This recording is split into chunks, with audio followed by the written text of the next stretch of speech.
Humble single mother takes twins to work, but never expected them to hug the millionaire CEO. But before we dive into the full story, let me know where you're watching from and what time it is. Now, subscribe to the channel and let's get started. Emma wiped the early morning dew off the only window in her cramped apartment, peering outside at the barely rising sun. Her mind raced with questions she never imagined she'd have to face at just 28 years old. Could she afford groceries this week? Would she find a trustworthy babysitter for her 5-year-old twins before her shift started? More importantly, how could she keep her job as a janitor in one of the most luxurious skyscrapers in the city if she couldn't find childcare? Emma's apartment was modest. Some would call it shabby. But for her, it was home. Tiny kitchen, squeaky floorboards, faded wallpaper. Each imperfection was a reminder of how far she was from the life she once dreamed about.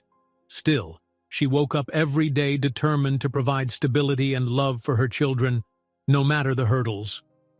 A flicker of guilt crossed her face.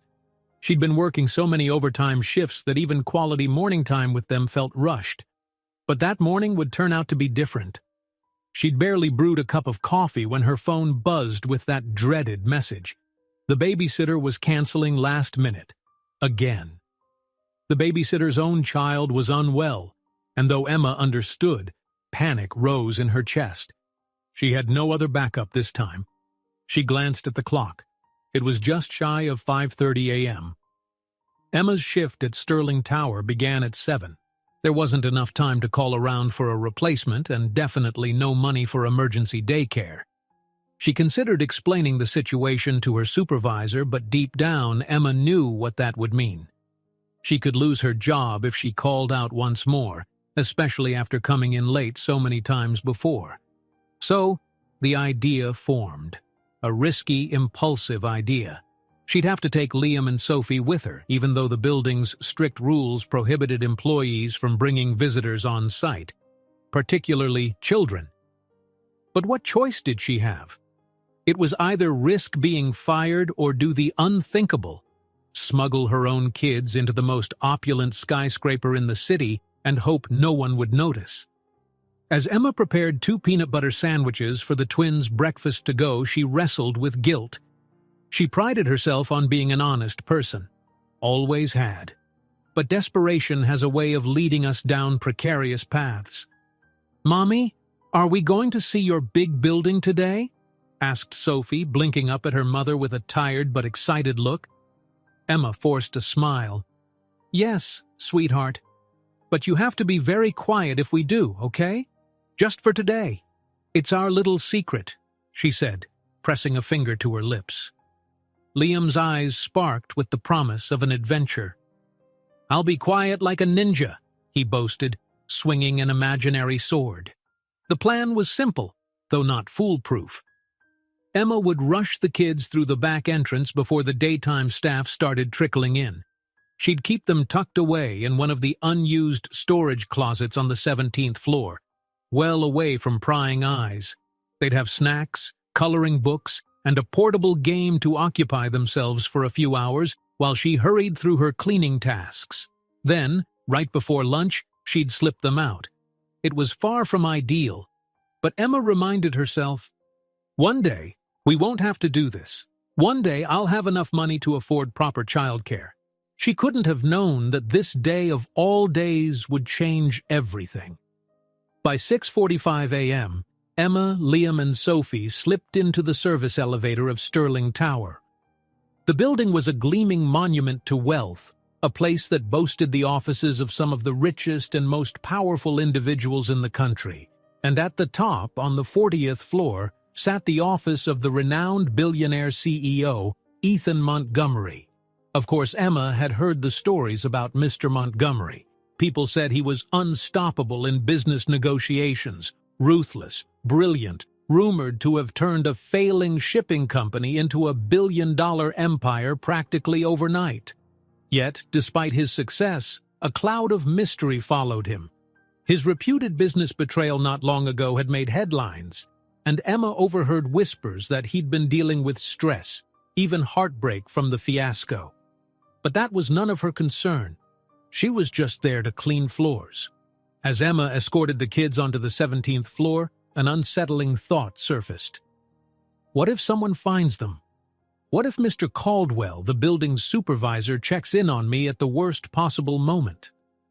Caldwell was a man who never missed a detail and never forgave a mistake. She could already picture his disapproving glare and the imminent pink slip if he found out. Still, she had no choice. "All right, ninjas," Emma whispered, guiding them into a small supply closet. The air was stale, the fluorescent light flickering ominously. She felt a pang of guilt seeing her children in such a cramped space. "There are blankets, a flashlight, your favorite snacks, and coloring books. Remember, you have to stay super quiet, okay?" Liam saluted, while Sophie nodded solemnly. "We'll be good, Mommy." Emma planted a quick kiss on each of their foreheads and quietly shut the door behind her. She hurried to begin her cleaning round, starting from the 17th floor hallway, working her way up. She prayed to finish before Caldwell or any other staff discovered her hidden secrets. But Sterling Tower had other plans. Just when she thought she could settle into a routine, her radio crackled. "Emma, we need immediate cleanup on the top floor, CEO's private office. Some urgent situation," barked Caldwell's voice with his usual gruffness. Her stomach flipped. "The CEO's office? Right now?" she repeated in disbelief. She had rarely even stepped foot on that floor, and certainly never in Mr. Montgomery's private domain. That was typically assigned to the more senior members of the cleaning team. "Is there a problem?" Caldwell snapped, impatience dripping from every syllable. Emma rushed to comply. She couldn't show her hesitation. If she refused an order or took too long, Caldwell would investigate, and he might discover the twins. Grabbing her supplies, she forced herself to exhale and boarded the sleek elevator, the one that zoomed directly up to Ethan Montgomery's domain. She practiced her best neutral expression in the elevator mirror, reminding herself to stay calm. Yet her nerves clung tight. "It's just a quick cleaning job," she told herself. But part of her couldn't shake the swirling questions in her mind. Why the sudden call to the CEO's floor? Had something happened with Mr. Montgomery's business crisis? Or was this just a routine request gone urgent? Her pulse raced as the elevator doors slid open to reveal a hushed, opulent corridor. Plush carpets, tasteful artwork, ambient lighting that felt more like a luxury hotel than an office. She approached the oversized mahogany doors that led to Ethan Montgomery's office. A security guard stepped aside without a word. Emma's breath caught. Inside, the CEO stood by the window, shoulders tense, eyes distant, apparently lost in a phone call. One glance at him, and Emma sensed a current of exhaustion, like a man who hadn't slept in days. She cleared her throat. "Sir, I'm here to handle the cleanup," she said softly. Ethan turned, giving the slightest nod.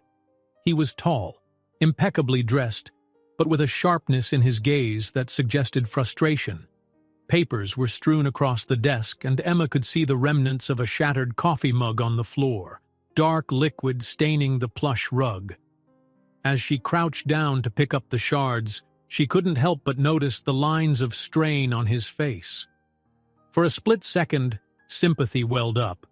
He might be a billionaire CEO with the world at his feet, but he looked startlingly human at that moment, a man under siege, perhaps by the same responsibilities that gave him his fortune. Little did Emma know that her own secret, 2 tiny children tucked away on the 17th floor, would soon intertwine with Ethan Montgomery's troubles, and once their paths converged, neither her life nor his would ever be the same. Emma's heart was pounding as she finished picking up shards of shattered ceramic and blotting up the spilled coffee from Ethan Montgomery's office floor. She tried to steady her breath, keenly aware that only a few floors below, Liam and Sophie waited in hiding. The tension she felt had nothing to do with the stain on the carpet, but everything to do with time.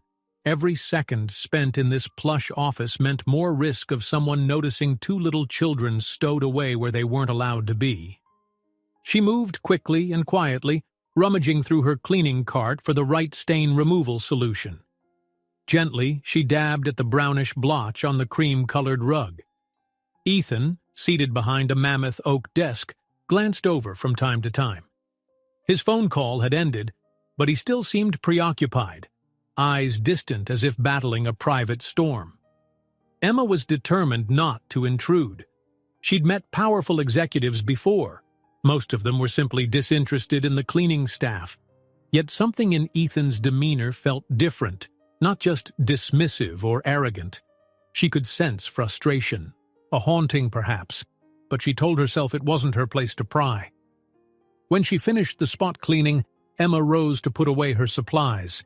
That's when she noticed a trembling in his hand as he picked up a pen, a small detail but enough to stir her compassion. She dared a gentle question. "Is there anything else you need, sir?" Ethan looked at her briefly. For a moment, Emma thought he might snap at her or dismiss her. Instead, he managed a curt shake of his head. "That's all."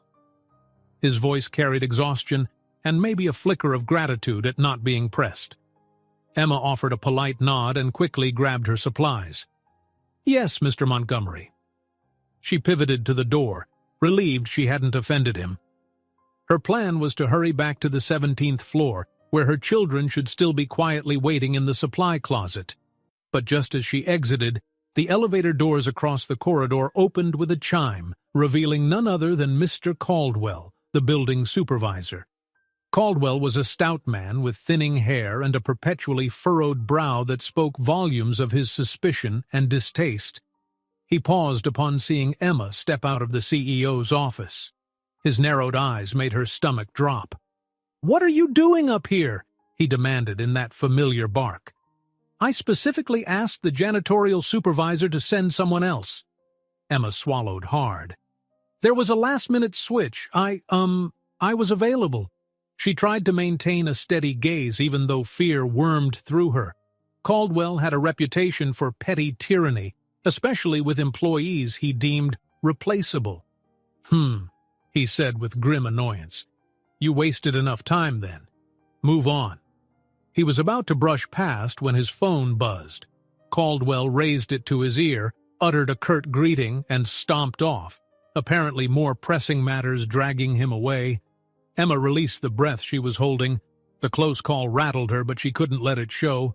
Hurriedly, she crammed her supplies back into the cart and boarded the elevator, anxious to return to the 17th floor. The ride felt interminable. "Please let them still be in the closet," she whispered under her breath. "Please let them be okay." She nearly sprinted into the hallway, but the moment she turned the corner, her heart sank. The door to the supply closet stood ajar. Liam and Sophie were nowhere to be seen. The overhead lights flickered ominously, as if mocking her sudden dread. Panic churned in her chest. Were they wandering the corridors unsupervised? If Caldwell spotted them? She took a trembling breath, forcing herself to think. She had to stay calm, or she'd make a scene that would only draw attention. Methodically, Emma peered around every corner, opened every closet, every vacant office. No sign of them. She questioned a couple of other cleaning staff in hushed tones. "Have you seen 2 children?" But no one had. And soon she realized she'd be fueling gossip if she kept asking. She thought about the building's many floors. Impossible to search them all alone. The twins were adventurous, but they also knew the stakes. Sophie, at least, was generally cautious. They couldn't have gone far, Emma told herself over and over. Her thoughts flipped to the possibility that Caldwell had already discovered the children, spirited them away to security. That image almost drove her to tears. Yet a small voice in her head reminded her, "They're curious. They might have followed something interesting." And what was more interesting than the grand foyer? Or maybe one of the floors with fancy art on the walls? Clinging to that sliver of logic, Emma prayed they might be exploring. She bit her lip, mustering courage and stepping onto an elevator again. She'd systematically check floors that had something that could catch a 5-year-old's eye. Maybe the 10th floor lounge with the giant aquarium. or the 25th floor offices where a little indoor garden brightened the hallway. Floor after floor, she found nothing but busy staff or vacant corridors. The elevator dinged once more, and Emma stepped out onto a quiet executive suite, far less busy than the floors below.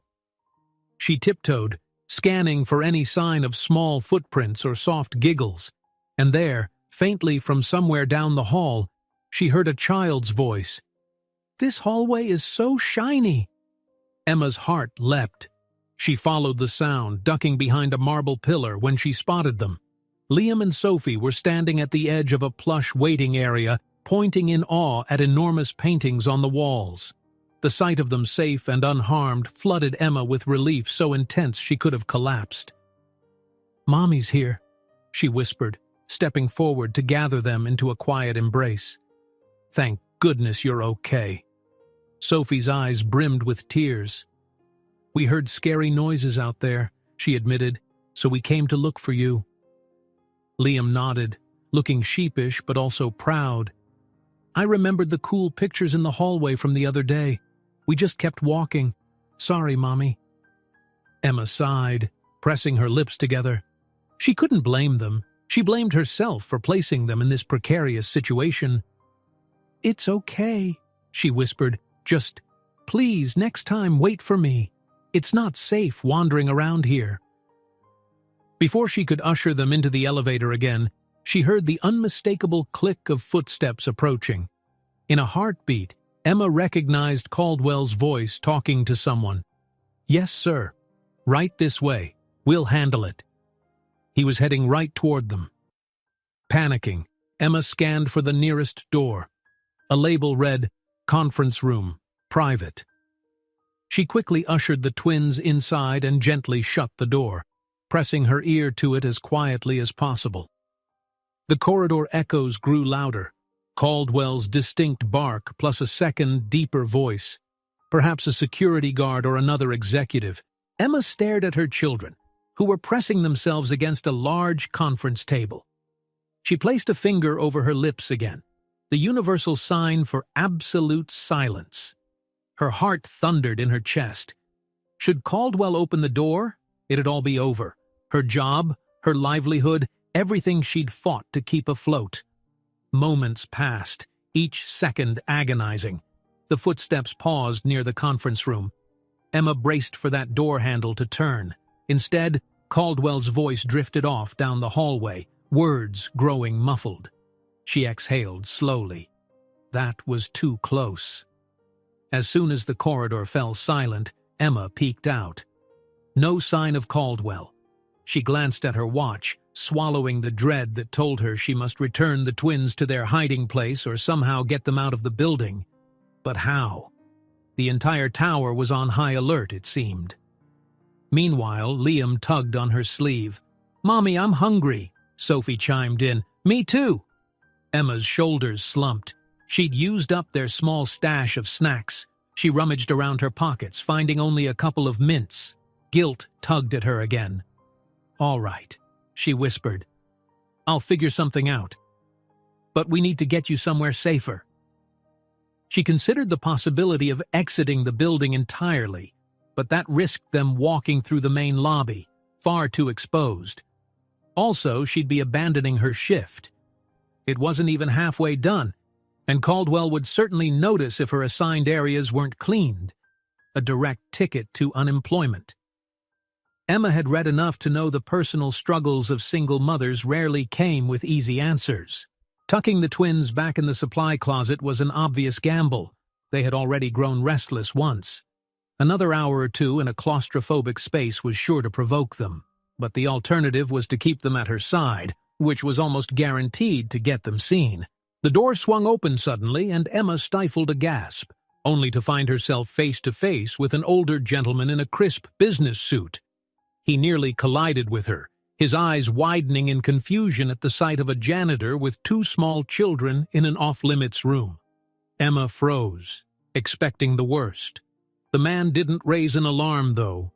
He blinked, looked from Emma to the kids, and then quickly cleared his throat. "Pardon me," he said, stepping back into the hallway as though he'd walked into the wrong room. "Carry on." Emma stared after him, stunned that he simply left without comment. Whoever he was, he either didn't care or decided it wasn't his problem. That small mercy was all she needed to slip the children out and by sheer luck find a quieter corridor that led back toward the service elevator. With cautious steps, Emma guided Liam and Sophie inside. "We're going to the lower levels just for a few minutes," she whispered. She punched the button for the sub-basement where deliveries were sorted, usually a deserted spot mid-morning. It was a gamble, but if no one was around, she could let the kids sit quietly in a corner while she devised a better plan. As the elevator hummed downward, Emma braced herself for another close call. She pictured Caldwell showing up at the sub-basement, the kids squealing with excitement, her entire secret unraveling. The stress, the what-ifs, it all made her feel dizzy. But she reminded herself that everything she did, every risky move, was for them. The elevator dinged, and the heavy doors slid open, revealing a dimly lit loading dock. Crates and boxes towered along the edges, with a single security camera pointed at the main entrance. Emma stepped out, eyes scanning for any sign of a guard. Empty. A relief. She found a quiet nook beside tall stacks of unopened supplies. "Okay, babies," she whispered, kneeling down. "Stay here, out of sight. I'll be quick." She hoped to run upstairs, do at least a half hour of cleaning to keep her shift on track, then come back. It wasn't perfect, but what else could she do? Sophie nodded, hugging Liam for comfort. "We promise not to leave," she said softly. Emma felt her heart clench again. "Mommy loves you both so much," she breathed, leaning in for one more hug. Then she disappeared back into the elevator, heading for the next assignment on her list. A knot of anxiety lodged in her stomach. Each time she stashed her children away, the risk magnified. But now, she was in too deep.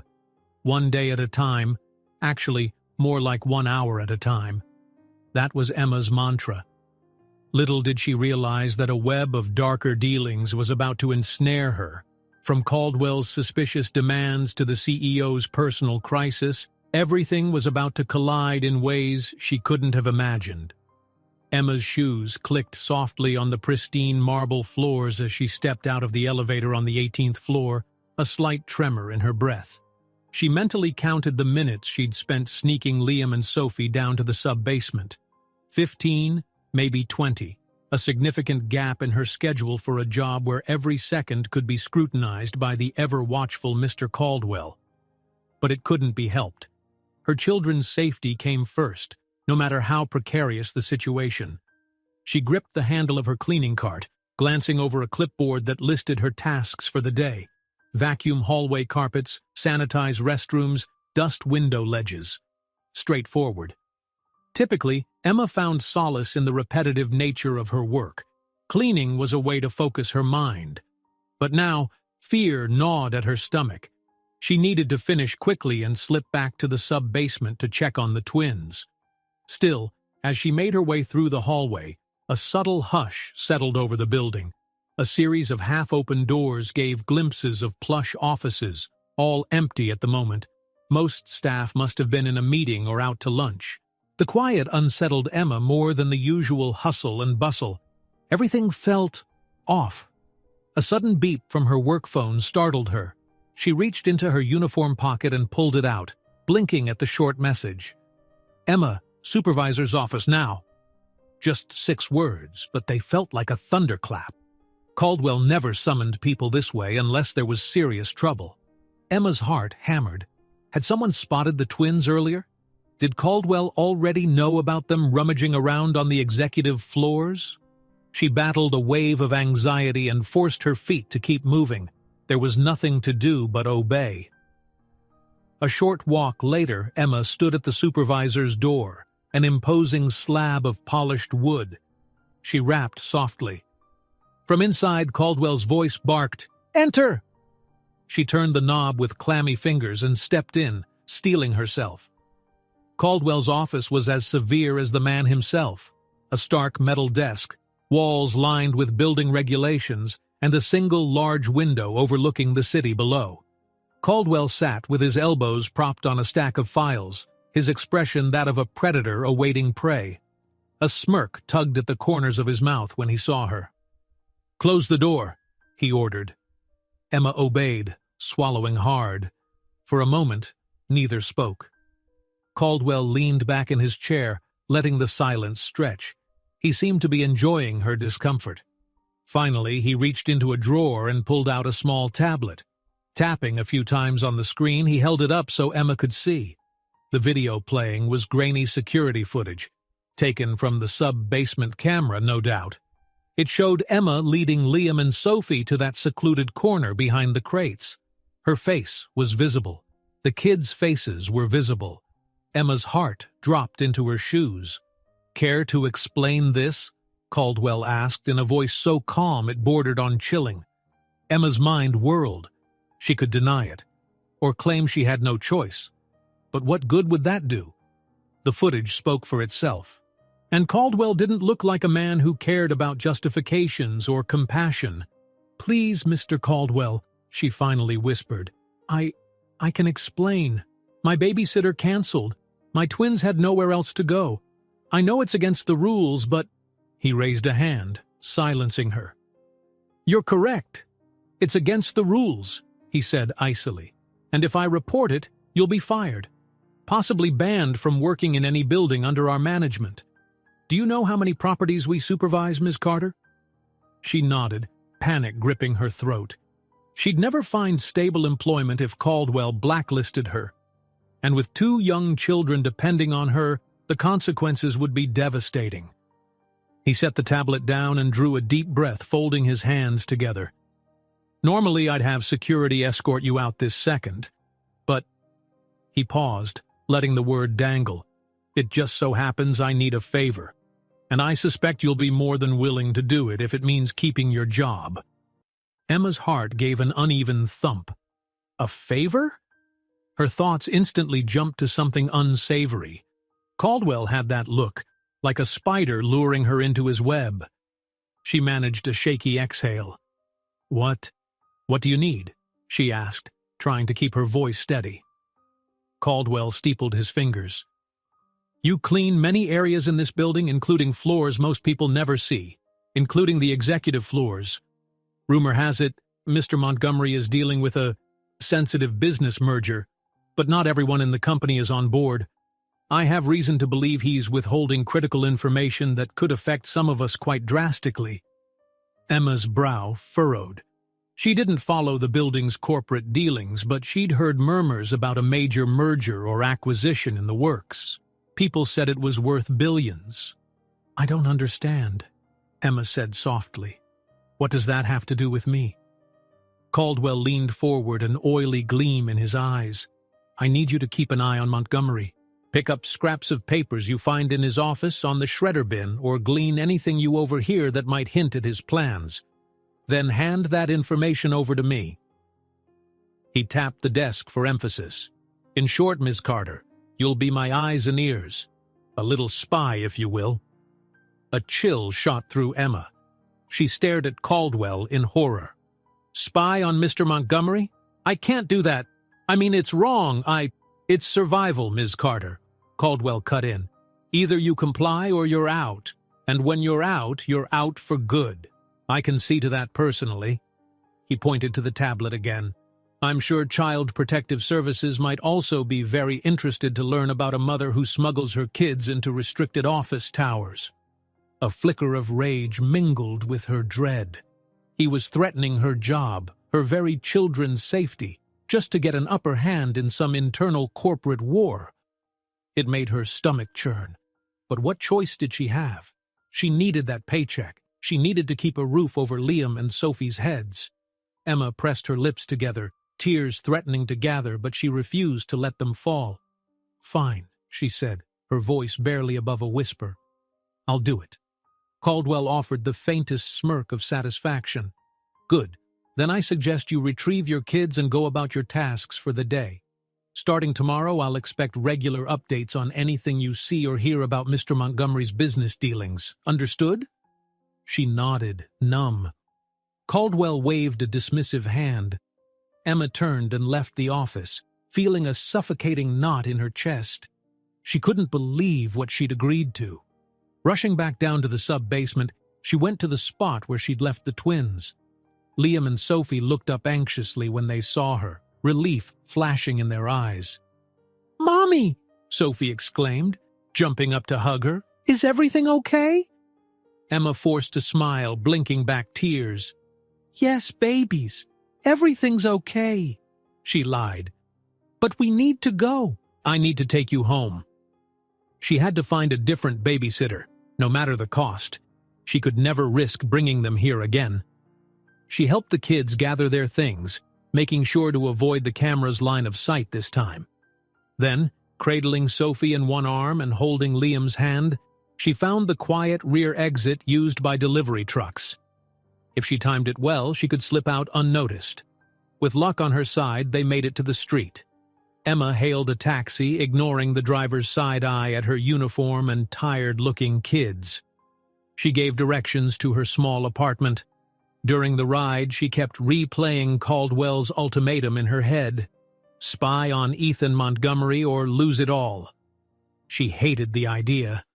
But cornered as she was, Emma convinced herself that maybe Caldwell wouldn't really do anything with the information. Maybe she just needed to pass him a detail or two and keep the peace until she found new employment.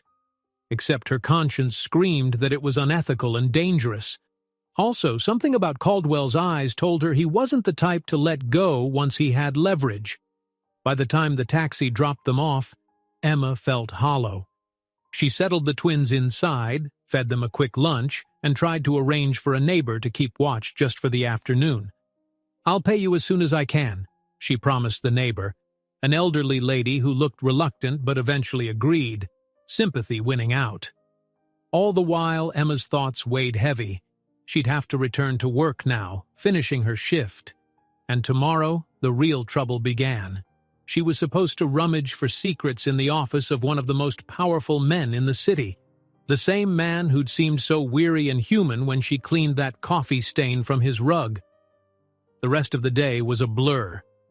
She kept her head down, avoided Caldwell's gaze, and did her tasks robotically. Each time she passed the hallway leading to Ethan Montgomery's office, her heart pounded. She knew eventually she'd have to step inside, pry for clues, maybe steal a glance at documents, betray the man who signed her checks. Late that night, Emma lay awake in bed, the twins soundly asleep in the next room. She stared at the cracked ceiling, tears silently rolling onto her pillow. Life had always been a challenge, raising 2 children on her own, juggling rent and groceries. But never before had she felt so morally compromised, so trapped. She remembered the gratitude on Ethan's face that morning when she cleaned up the mess without a fuss. He'd seemed almost relieved that someone would do a simple act of service without demanding anything more. Now Emma was being forced to betray him. Her gut twisted at the thought. "But what can I do?" she whispered to the darkness. "If I don't obey Caldwell, I lose everything." Somewhere in the city, Ethan Montgomery was likely still awake too, dealing with the fallout of his own corporate betrayals. Little did they both know that the next time their paths crossed, truths would unravel, alliances would shift, and an unexpected partnership might blossom, one that would shape both their futures in ways neither could predict. Morning light filtered through Emma's dusty curtains as her alarm buzzed at 5 a.m. She switched it off, dread already prickling at her skin. Today she wouldn't just be cleaning floors, she'd be stepping onto a moral tightrope. If she refused Caldwell's demands, she'd lose her job and risk Child Protective Services involvement. If she complied, she'd betray a man who seemed troubled but had never treated her with disrespect. A knot had taken permanent residence in her stomach. She dressed quietly to avoid waking Liam and Sophie, who were curled up in the apartment's tiny bedroom. Thankfully, Mrs. Hennessy, the neighbor, had agreed to watch the twins that morning for a modest fee. Emma prayed she'd be able to scrape together the money. Every cent counted now more than ever. At 6:30 a.m., Emma arrived at Sterling Tower. A vague chill clung to the lobby air, or maybe it was just her nerves. She made her way to the janitorial locker room on the lower level, changed into her uniform, and grabbed her cleaning cart. Already she could feel the beady eyes of colleagues flick her way. Word traveled fast. Perhaps Caldwell had let slip rumors about her kids. Perhaps it was just in her head. Either way, she inhaled a sharp breath and trudged on. A beep on her work phone startled her. "Meet me before your rounds. Supervisor's office, 6:45. Emma scowled at the screen. Caldwell. Of course, she knew exactly why he wanted to see her.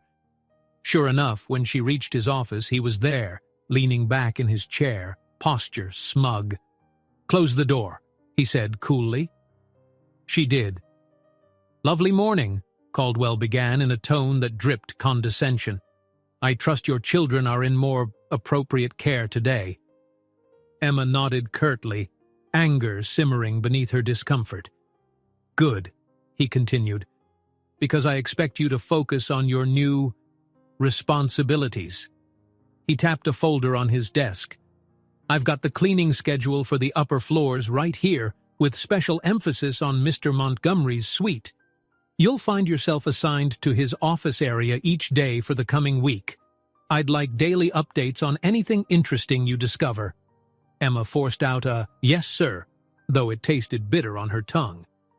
"Make sure you deliver results," Caldwell warned. "It'd be a shame for that security footage to end up in the wrong hands." She left without another word, her chest tight. The entire situation felt surreal. She'd once thought of Caldwell as just a strict, unpleasant boss. Now she realized he was manipulative and cruel. Spy on Ethan Montgomery. For what? So Caldwell could blackmail the CEO? So he could sabotage him from the inside? Emma couldn't be sure. Still, fear kept her in line. She grabbed her cart and rode the elevator to the 40th floor. She'd only been there a handful of times, but after yesterday's coffee stain incident, she knew the layout better. A reception area, a few personal assistants' desks, and down the corridor, Ethan Montgomery's private office. She stepped off the elevator, bracing herself. The corridor stretched silent and still. No sign of Mr. Montgomery or any staff. Probably too early for top executives. Good. She approached the CEO's door, remembering how anxious she'd been the day before. Now, though, her anxiety ran deeper.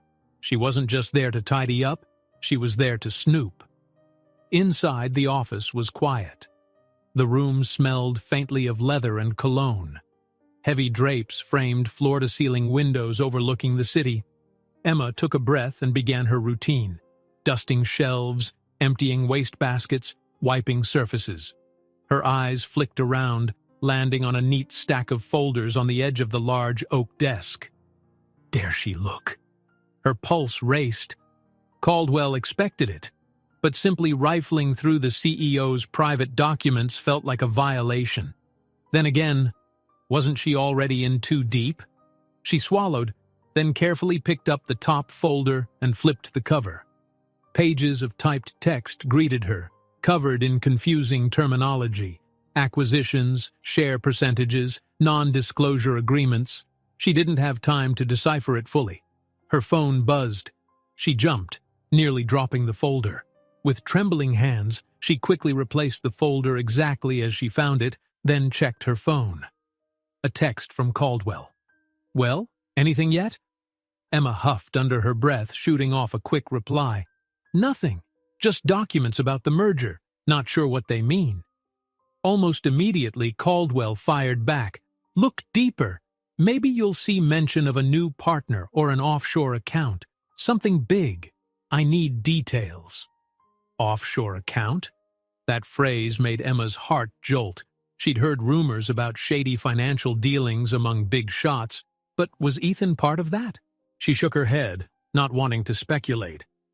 She texted back quickly, "Understood." Clipping the phone onto her pocket, she continued cleaning, feeling sick. As she worked around the desk, a single sheet of paper peeking from the trash bin caught her eye. Guilt gnawed at her, but she plucked it out. She recognized Ethan Montgomery's bold signature at the bottom. The text was partially shredded, but she could make out phrases like divestment, urgent, risks of sabotage. She frowned. Risks of sabotage? Did that mean someone was sabotaging him? Before she could read more, footsteps echoed in the hallway. Emma's stomach clenched. She tossed the note back into the trash, grabbed a new liner from her cart, and swiftly replaced the bin's bag. She'd examine the scrap outside if she dared. The door swung open. Ethan Montgomery walked in, his expression momentarily startled to see her already there. He wore a crisp suit, but his tie was slightly askew, and his eyes appeared tired. He paused, eyebrows raised. "Working early, I see," he said, voice quiet yet pointed. Emma forced a polite smile. "Yes, sir. Just finishing up here."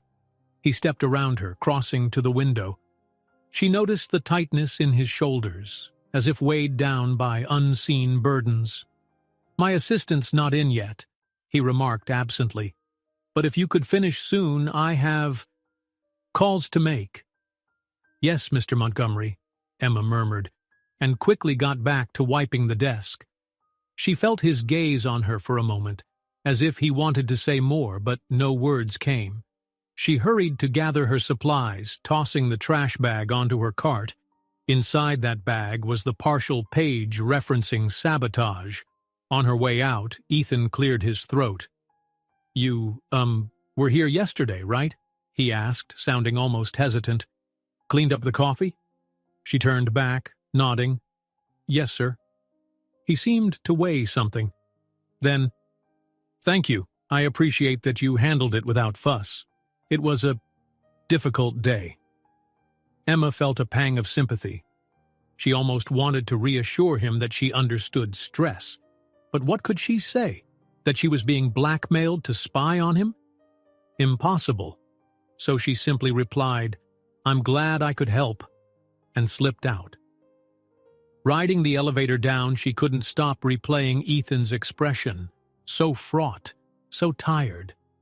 And here she was, rummaging through his bins for Caldwell's gain. She swallowed the shame that rose in her throat. When she reached a quiet janitorial closet on a lower floor, Emma carefully examined the scrap from Ethan's trash. It confirmed what she glimpsed. Urgent risk of sabotage, internal breach, board members disloyal. The sentence fragments told a story of corporate betrayal, not necessarily wrongdoing on Ethan's part. If anything, it indicated he was being threatened by inside forces. Could Caldwell be one of those forces? Her phone buzzed again, interrupting her thoughts. Caldwell. She stuffed the scrap in her pocket and answered, trying to keep her voice low. "Yes?" "Well," he hissed, "did you find anything of actual value?" Emma hesitated. If she gave Caldwell the sabotage detail, she might be feeding him exactly what he needed to harm Ethan further.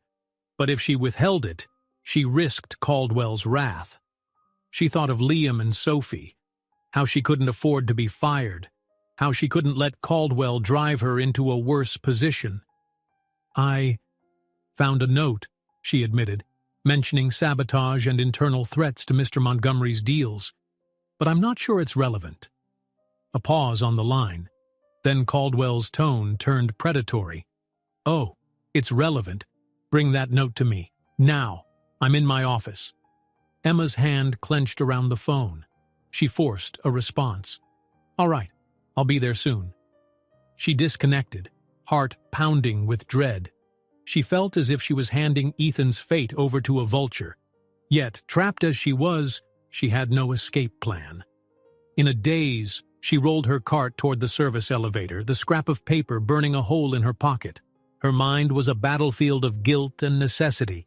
She just prayed she could find a way out of this mess before it consumed her entirely.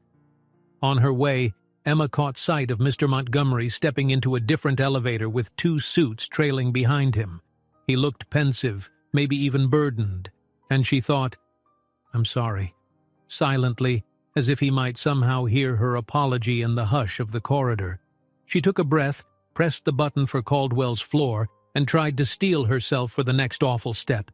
If only there were someone she could trust, someone who could guide her out of this moral quagmire. But for now, she faced it alone. Emma approached Mr. Caldwell's office with the same dread she might feel walking down a dark alley at night, half expecting an ambush. The folded scrap of paper from Ethan Montgomery's trash felt heavier than ever in her pocket. She paused outside the door, swallowing hard, then forced herself to knock. Caldwell's gruff voice answered from within. "Come." She stepped in. The office was the same sterile, joyless space she'd seen many times over the past few days. Metal desk, bland walls, no warmth in sight. He was alone this time, tapping at his phone. "Well?" he demanded, glancing up. "What do you find?" Wordlessly, Emma produced the partially shredded paper and handed it over. Caldwell snatched it, eyes darting over the text. She studied his face, wishing she could read his thoughts, but he was stone-faced.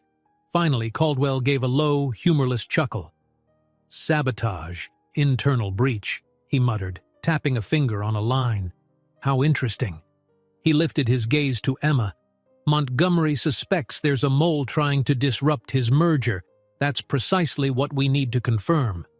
Emma's gut twisted. Her suspicions seemed accurate. Caldwell was indeed part of the sabotage. But to what end? "Sir," she ventured, voice trembling. This feels... I'm not sure I should keep spying like this. If Mr. Montgomery finds out..." Caldwell arched an eyebrow. "Then I'll make sure every security guard from here to Midtown sees that footage of your little stunt. You and your children will be on the streets. Are we clear, Ms. Carter?" Her shoulders sagged. "Yes, I understand." He set the scrap down and leaned back in his chair, folding his arms. "Now then, you'll keep doing what you're told. We need anything, notes, memos, overheard conversations, that proves Montgomery's next move. If he's planning to close the merger by month's end, we want to see if he's hiding funds offshore or falsifying data." Offshore accounts. Emma remembered Caldwell had specifically asked about that before. She clenched her hands, heart thudding. "Yes, sir," she repeated numbly. "Good." Caldwell shooed her away as though she were nothing but a fly. "Now get back to work before someone wonders why you're gone so long." Emma didn't say another word. She retreated from the office, the door clicking shut behind her. Once outside, she practically ran for the nearest empty corridor and pressed her back against the wall, forcing steady breaths. Every moment she spent entangled in Caldwell's blackmail felt like stepping deeper into quicksand. The rest of the day, Emma operated on autopilot, cleaning floors and restrooms, emptying trash bins, all while her thoughts churned. She managed to avoid crossing paths with Ethan Montgomery for several hours, and for that she was almost grateful. She couldn't bear to meet his eyes while she was complicit in a scheme against him. But fate, or perhaps misfortune, had other ideas. By mid-afternoon, she received a direct message on her work phone from Mr. Montgomery's personal assistant. Mr. Montgomery would like the executive lounge sanitized immediately. Urgent meeting soon. Emma sighed and rode the elevator to the top level once again, pushing her cart down a hallway decorated with modern art pieces that probably cost more than her entire apartment building. She found the executive lounge, a spacious, glass-walled room with plush seating, a fully stocked coffee bar, and a panoramic city view. Inside, Ethan Montgomery stood by a conference table reviewing some papers. He glanced up as she arrived, his expression tinged with the same exhaustion she'd seen earlier. "Miss," he began, realizing he didn't actually know her name. "Carter," Emma supplied quietly, setting down her supplies. "Emma Carter." A faint smile tugged at his lips. "Right. Emma, thanks for coming so quickly. I've got a high-level meeting here in half an hour, and let's just say the previous gathering left some clutter." Emma made a polite nod. "I'll clean it up right away, sir." She moved around the room, wiping down tables, picking up used coffee cups and vacuuming the plush carpet. Ethan observed for a moment, then returned to his notes. She tried not to stare, but out of the corner of her eye she sensed tension radiating off him. Whatever the sabotage was, it seemed to be wearing him down. Part of her wanted to ask if he was all right, but that would be overstepping. And besides, she had secrets of her own to keep. Suddenly, he let out a frustrated sigh and ran a hand through his hair. "Apologies," he muttered, glancing her way as if realizing she might have seen his outburst. "It's been a challenging week." Emma paused in her cleaning. She knew she should keep quiet. Fewer words, fewer lies. Yet a small spark of empathy compelled her to speak. "I'm sorry, sir," she said softly. "I hope it gets better soon." Her gentle tone made his eyes flicker with surprise. A moment passed. "Thank you," Ethan replied, and there was genuine warmth there.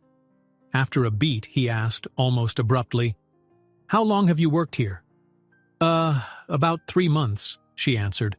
No point lying. "It's a good building, sir." He gave a tired nod. "Yes, though sometimes it feels more like a fortress than an office." His gaze dropped to the documents he was holding. Then he seemed to remember himself, straightening. "Anyway, you probably have plenty of other tasks. Let me not delay you." She accepted the cue, returning to her duties. As she vacuumed around the lounge's perimeter, something fluttered to the floor from behind one of the armchairs, a small note card perhaps left by a previous occupant. Emma bent down to retrieve it, and her heart stilled. The card bore Ethan Montgomery's initials and contained a terse handwritten message. "Confirm wire instructions for offshore. Urgent.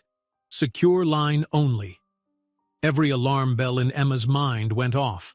Offshore. The very thing Caldwell wanted evidence of. She stared at the card, dread constricting her chest. This was exactly what Caldwell demanded she find, but also exactly the kind of thing that might confirm his suspicion of wrongdoing. But was it wrongdoing? Or just a private financial maneuver for the merger? Emma lacked the context to know if it was illegal or simply strategic. Her thoughts raced. If she handed this to Caldwell, it might seal Ethan's fate, or at least put him in significant jeopardy. But if she didn't, what would Caldwell do to her? She crumpled the note card slightly in her fist, heart hammering. Ethan noticed her pause. "Everything okay?" he asked, stepping closer, eyebrows knitting in concern. Emma swallowed hard, hiding the card against her palm. Yes, sir. Just picking up some paper," she replied, forcing a neutral tone. She slipped the note card into a side pocket on her apron, praying her face wasn't betraying her inner turmoil.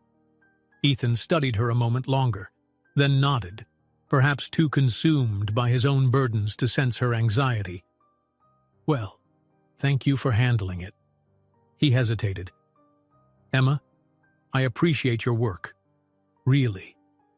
She offered a meek nod, stepping away quickly to wrap up her cleaning. Her mind spun with a single question. What do I do now? Minutes later, as she returned to the supply closet, Emma slipped out the note card. Her phone chimed. Another text from Caldwell. "Any updates?"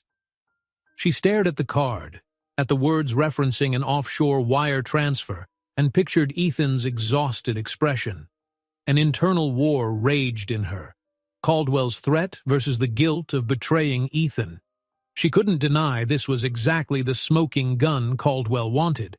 With trembling fingers, she typed a reply to Caldwell, "I found something. We'll bring it after my shift." No mention of what, no details, just enough to buy time. She exhaled shakily. Maybe in the next few hours she'd think of a plan, some way to protect herself and the twins while not destroying Ethan.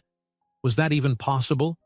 She tucked the note card into a deeper pocket in her bag, as if burying it might make the problem vanish. But deep down, she knew the day was coming when she'd have to face Caldwell's demands head-on, and whatever choice she made could change the course of her life forever. The afternoon light slanted through Sterling Tower's vast windows, painting the corridors in long shadows as Emma pushed her cleaning cart toward the employee break room. Her thoughts still whirled around the note card with the offshore wire instructions. She could practically feel its presence, like a burning coal hidden in her pocket. She tried to focus on routine tasks, wiping counters, refilling paper towel dispensers, anything to drown out the moral chaos in her head. Every now and then, she'd pass a coworker in the hallway. She forced a polite nod or a soft hello, determined not to look suspicious. If anyone guessed the turmoil roiling inside her, it could all be over. An hour ticked by, then 2. The entire time, Caldwell's text request, "Any updates?" hung over her like a noose. Emma couldn't avoid him forever. Eventually, her shift would end, and he'd expect to see that note card, or at the very least, the information contained within. She'd told him, "We'll bring it after my shift." That moment was coming all too soon. She sighed, stepping into a seldom-used stairwell for a moment of solitude. The overhead lights flickered, giving the concrete walls a grim cast. Emma leaned against the banister, pressing a palm to her forehead. She needed a plan. Fast. "Could I just destroy the card?" she whispered to herself. If Caldwell had no proof she'd found it, she might spin some tale about not finding anything. But Caldwell knew she was assigned to the top floors. If he discovered from any other source that critical documents went missing, he'd piece it together. Then her job, her children's security, everything would be obliterated. Another wild thought crept in. What if I warn Mr. Montgomery somehow? But how could she do that without incriminating herself as the spy in his midst? And even if she did manage to warn him, would he believe her? Or would he view her as part of a conspiracy? Emma felt boxed in on every side. She decided she'd stall Caldwell, pretend the card was too vague to confirm anything. But she knew that wouldn't satisfy him for long. He wanted tangible evidence, something that would either sabotage Ethan's merger or blackmail him into compliance. Her phone buzzed again. She winced, dreading another Caldwell demand. This time, however, the screen showed an unknown number. Hesitating, she answered, voice hushed in the echoing stairwell. "Hello?"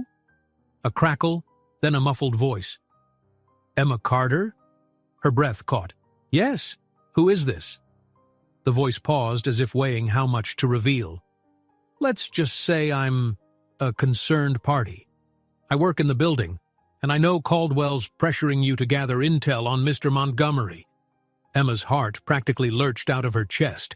Her gaze darted around as though the walls themselves might be listening. I don't know what you're talking about," she stammered unconvincingly.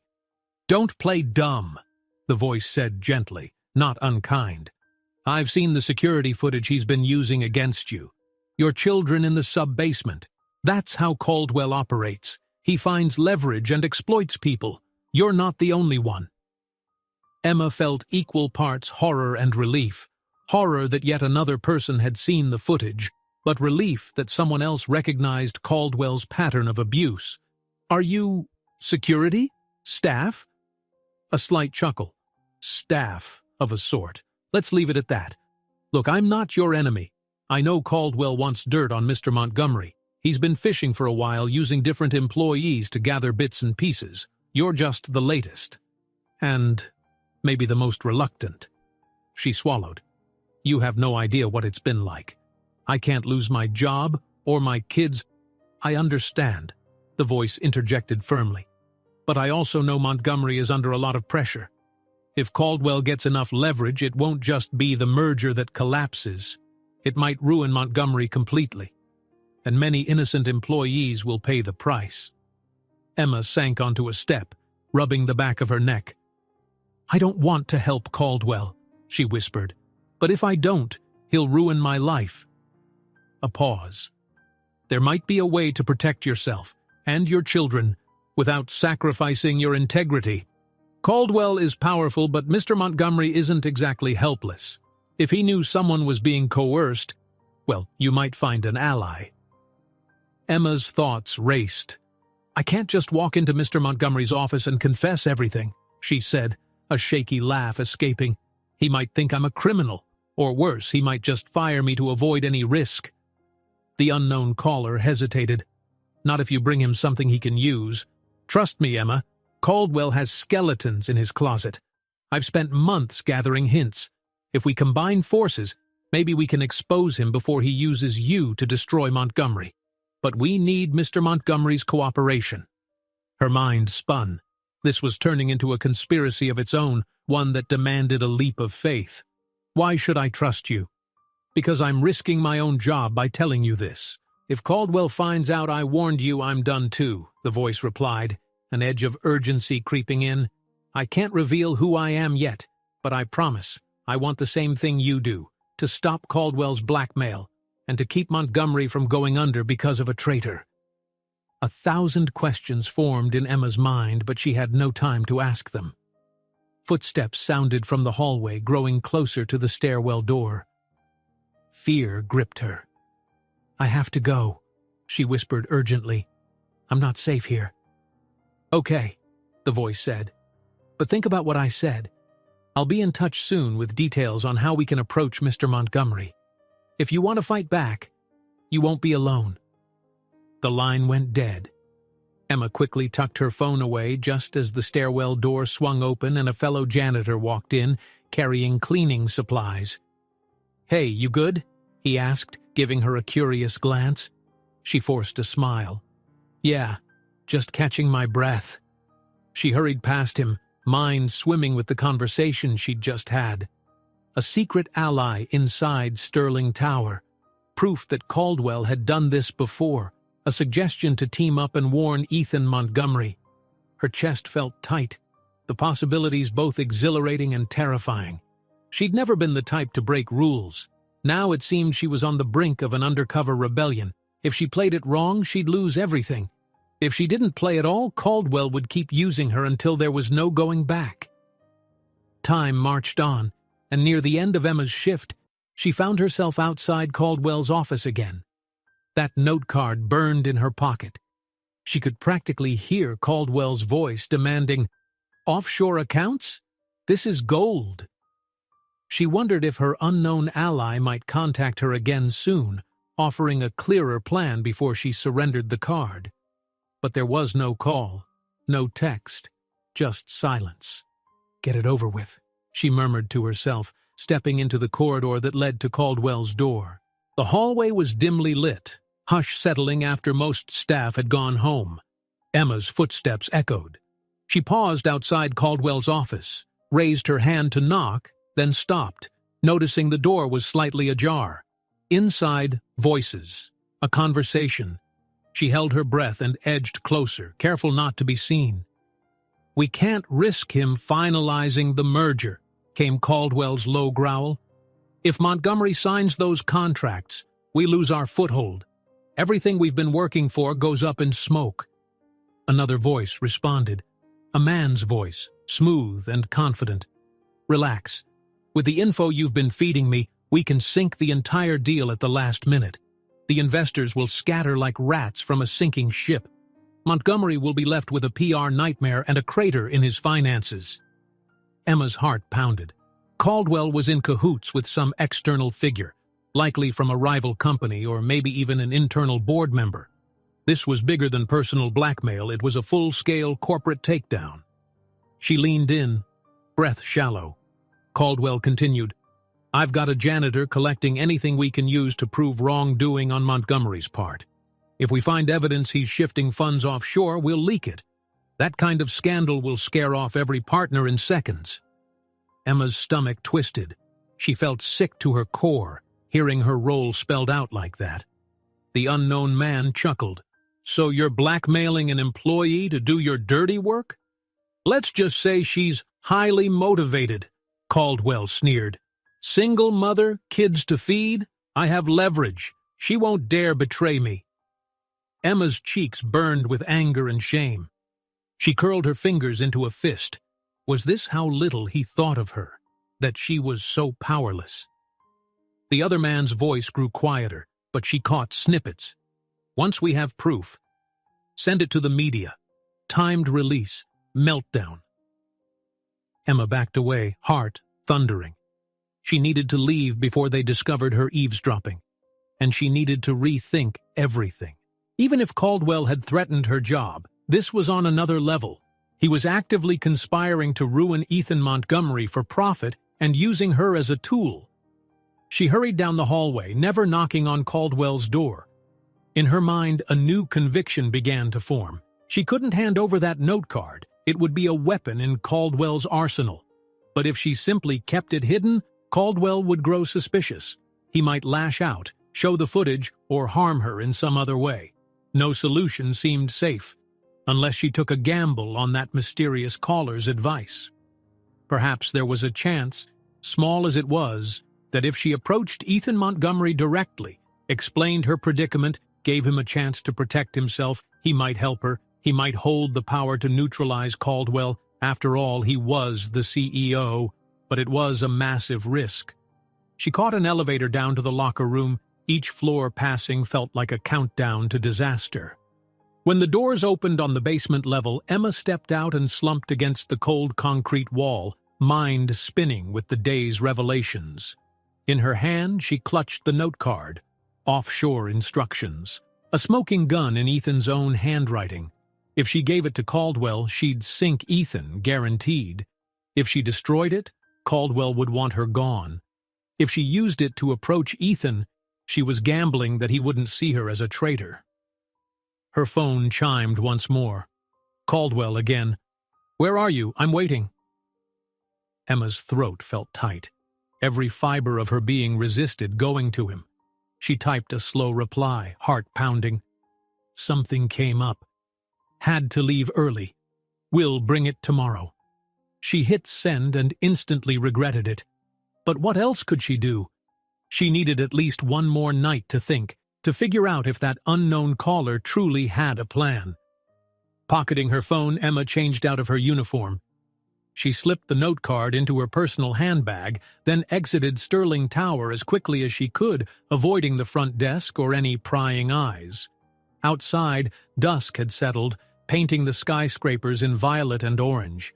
She breathed in the cool air, wondering how she'd juggle dinner for Liam and Sophie, pay tomorrow's bills, and survive this high-stakes drama all at once.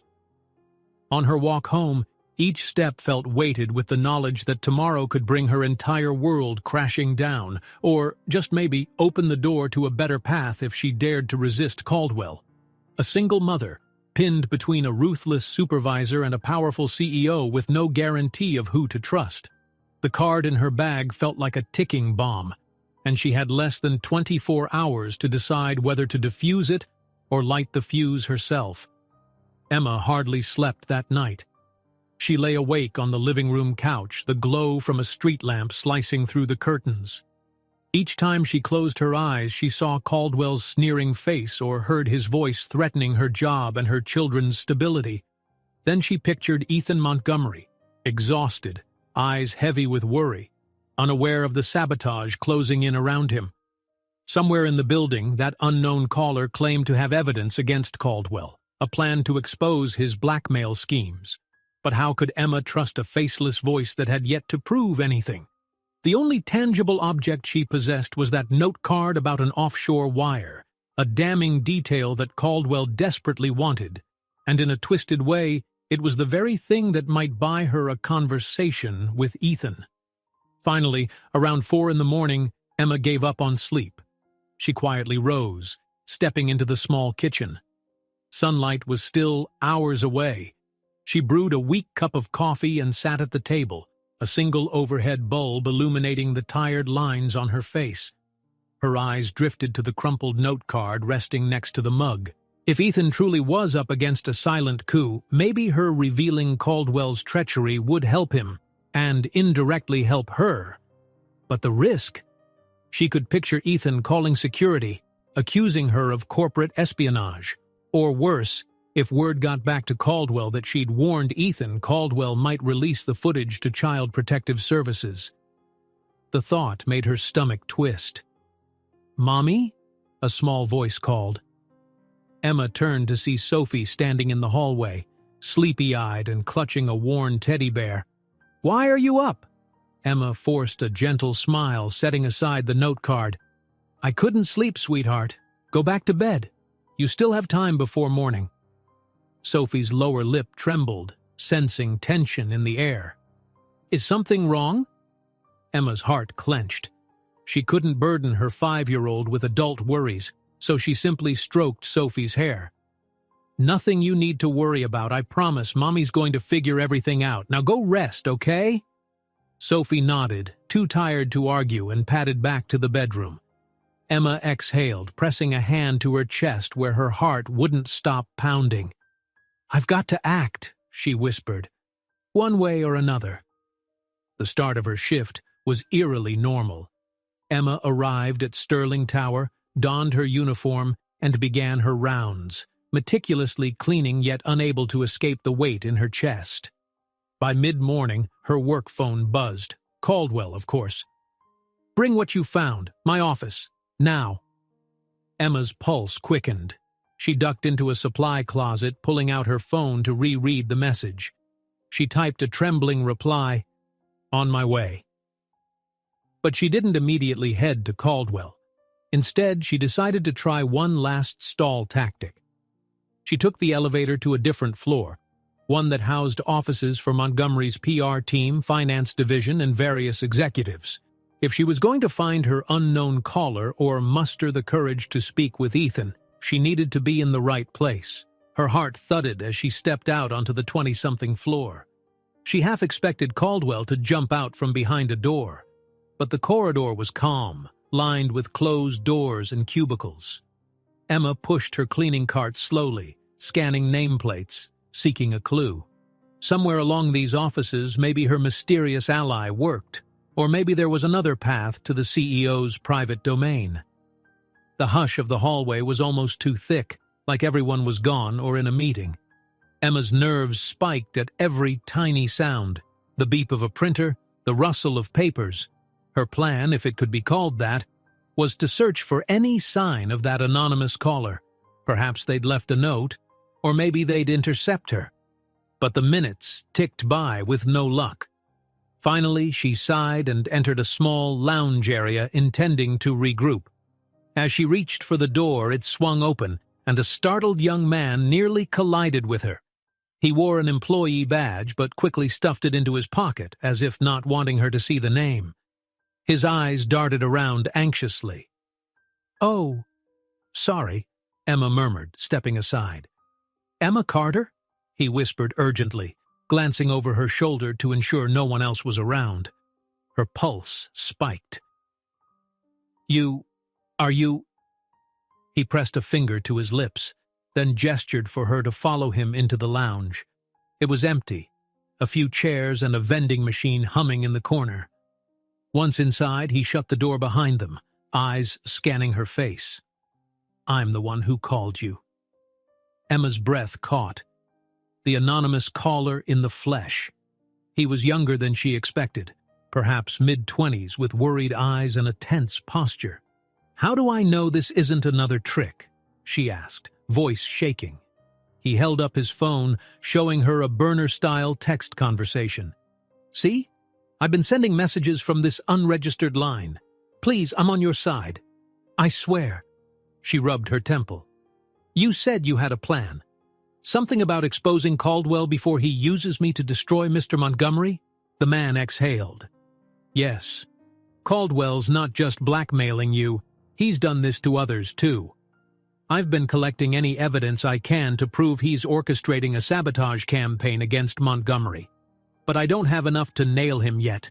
We need something that directly ties Caldwell to the external rival he's working with." Emma recalled the snippet she overheard through Caldwell's office door. "I think he's working with someone else to sink the merger. I just don't know who." The young man nodded. "Right. If we can confirm the identity of Caldwell's accomplice and show their plan is illegal, like forging documents, laundering money, or hacking company data, Caldwell would be exposed. Montgomery could fire him, maybe even press charges, but we need solid proof." She thought of Caldwell's incriminating conversation, how he admitted using blackmail. "Could we record him admitting it?" she ventured. "I overheard a conversation, but I didn't have my phone recording." "That might help, but we need more," the man said. "I'm trying to intercept Caldwell's personal communications. Problem is, he's careful. Uses burner phones, rarely leaves a paper trail. But I do have a lead. He's meeting a partner at a nearby hotel soon. If we can get that meeting on record, it could be enough. Emma's mind whirred. But how would we do that? And how does it stop him from using the video against me? The man looked at her with earnest sympathy. Once we have evidence of his larger crimes, Caldwell will be the one facing potential arrest. Any footage he threatens to release would look like retaliation, blackmail, adding to his crimes. You'd be safe from him. Emma's hands trembled as she set them on the back of a chair. It felt too good to be true. Could she really escape Caldwell's grasp and protect Ethan Montgomery at the same time? "What about Mr. Montgomery?" she asked quietly. "Should I warn him before Caldwell leaks anything?" A knot formed in the man's brow. "I think so, but we have to approach him carefully, or Caldwell might catch wind that you flipped. If Montgomery can brace himself and help us gather final evidence, we can dismantle Caldwell's network from the inside." Emma swallowed. Remembering Caldwell's urgent message from earlier, he wanted the offshore note card immediately. She was out of time. "All right," she whispered. "I'll help, but we have to move fast.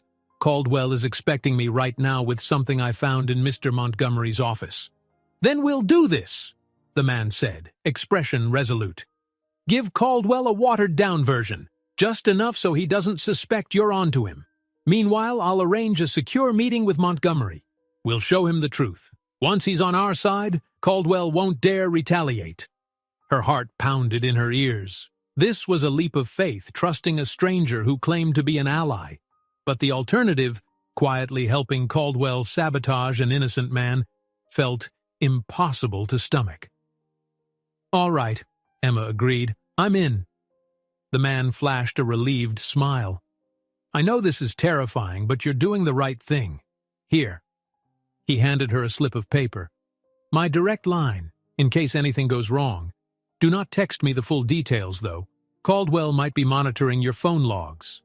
She pocketed the number, swallowing hard. Understood. A glance at the time sent a jolt through her. She couldn't linger. "I have to go see him now, or he'll blow up my phone, and then my life." He gave a brisk nod. "Remember, don't give him the genuine offshore note. Just enough to keep him from growing suspicious. Then contact me. We'll move forward." Emma took a breath and stepped out of the lounge, heart hammering. The corridor was still quiet, but every nerve felt on edge, as if Caldwell could appear at any second, suspicious of her whereabouts. She quickly wheeled her cart back to the service elevator. On the ride up to Caldwell's floor, she slipped out a blank scrap of paper she'd tucked in her uniform and scribbled a few vague words, some references to a wire, but no concrete details or official letterhead like the real note card. She needed Caldwell to think it was the legitimate find. The elevator dinged. She squared her shoulders, stepping onto that ominous hallway where Caldwell's office loomed. Each step felt weighted with fear, but also with a newfound sense of resolve. She wasn't alone now. She had a plan, a potential ally, and maybe a way to free herself from Caldwell's grip. Caldwell's door was closed. She knocked, ignoring how her pulse thundered. His brusque "enter" echoed inside. Emma slipped in, shutting the door behind her, fighting to keep her face neutral. "Well," Caldwell said, tapping the edge of his desk impatiently. "About time." Emma forced a tight smile, approaching and holding out her fabricated scrap of paper. "It's from Montgomery's office. Talks about an offshore wire, but the details are vague." She hoped she sounded disappointed, like she, too, wished it had been more explicit. Caldwell snatched it, scanning the words. His eyes narrowed in frustration. "This is hardly conclusive. Where's the actual account info? The bank name? Dates?" He slammed the paper on his desk. "Don't tell me this is all you've got." Emma feigned a small wince. "I'm sorry, Mr. Caldwell. That's all I could find. I'm trying, I really am." She laid on a hint of desperation. "Please, I need more time. I'll keep searching." He exhaled sharply. "Fine, keep looking. But don't think for a second this is enough to keep me off your back. His gaze flicked over her with menace. I expect results, Emma, soon. She swallowed, nodding silently.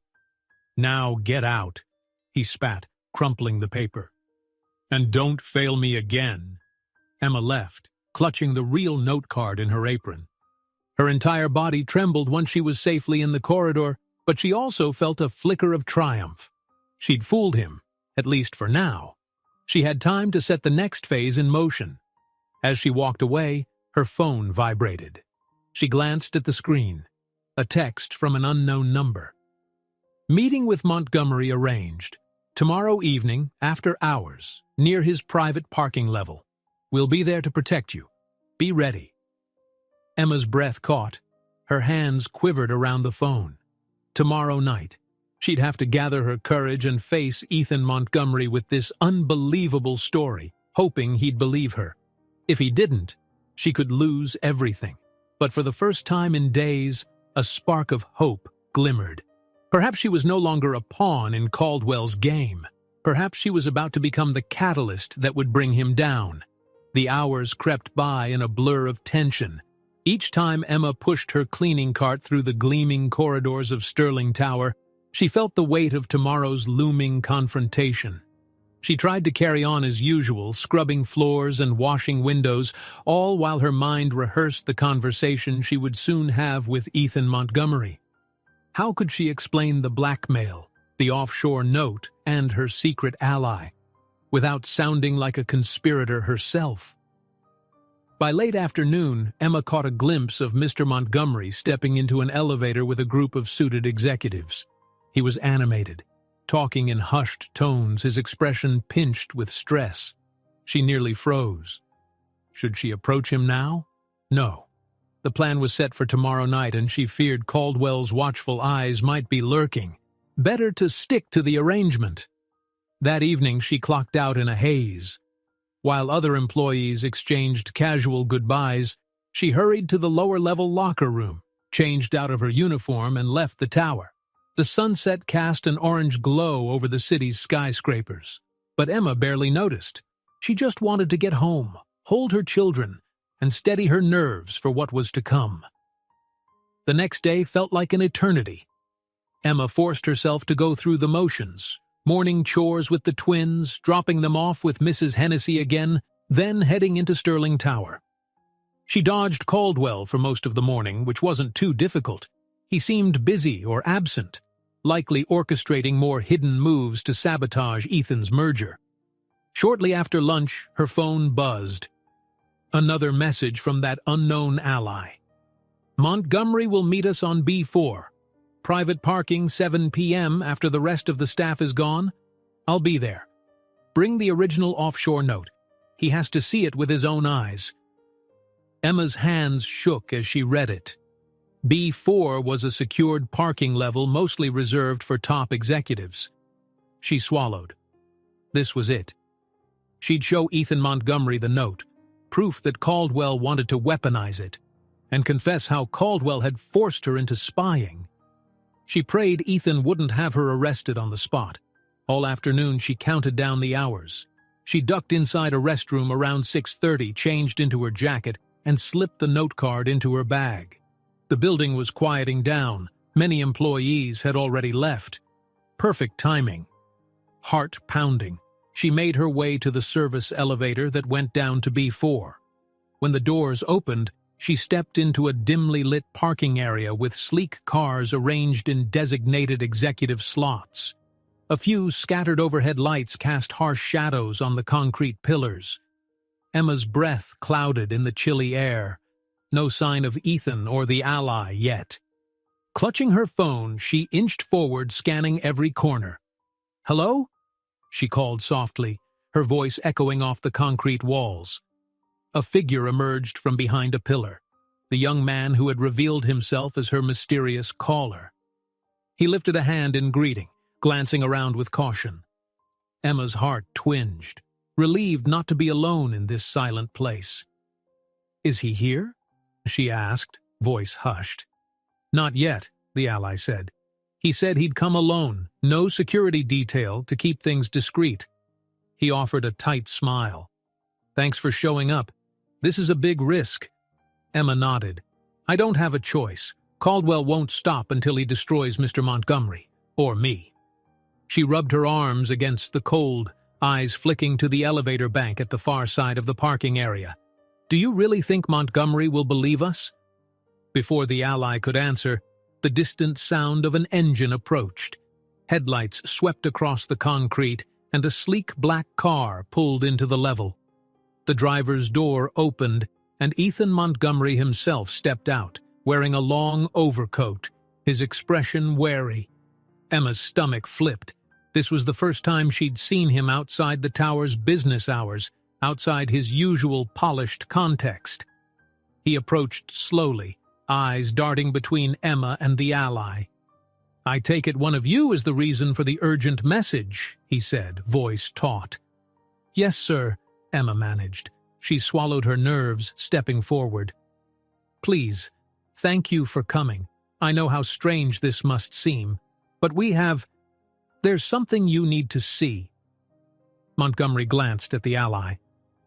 You said it was critical to my business. Something about sabotage? He folded his arms, suspicion plain on his face. The ally nodded. Yes. Mr. Montgomery, we have evidence that someone inside Sterling Tower is feeding information to a rival intent on destroying your merger, and they're blackmailing staff to find dirt on you, anything that can be twisted into a scandal. Emma drew a shaky breath. That someone is our building supervisor, Mr. Caldwell. She steadied her voice, recalling how she rehearsed the explanation. He threatened me. He has security footage showing I brought my children to the tower without authorization, and if I don't spy on you, he'll release it, jeopardizing my job and my kids. The mention of children softened Ethan's skeptical expression. He threatened you with that? He asked, voice subdued. Emma nodded, pulling the offshore note from her bag. She handed it to him. This is part of what he wanted.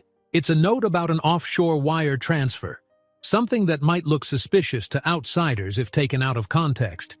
He wanted me to hand this over so he could leak it and ruin your reputation. Ethan's brows furrowed as he read the note.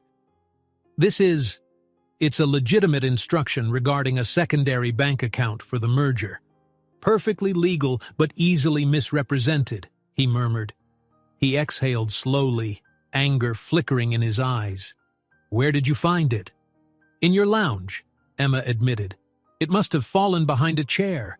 I was supposed to give it to Caldwell so he could undermine you, but I didn't want to. That's why... Her voice wavered. That's why we asked for this meeting. Ethan took a moment to absorb the implications.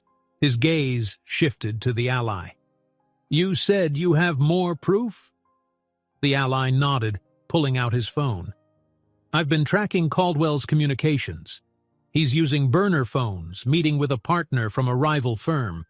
We suspect they plan to leak any whiff of wrongdoing on your part to the media at the worst possible time, right before you finalize the merger. He tapped the screen, showing a series of digital logs. Plus, he's blackmailed other employees. Emma isn't the first. Ethan's jaw tightened. He looked from the phone to Emma, realization dawning. Caldwell was orchestrating an entire plot to sabotage him, and Emma, the unassuming janitor, had been caught in the middle. A tense silence hung in the air. Finally, Ethan spoke. I appreciate you both bringing this to me.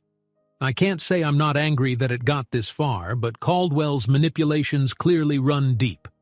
Emma, he said, turning to her with a softened gaze. I don't blame you.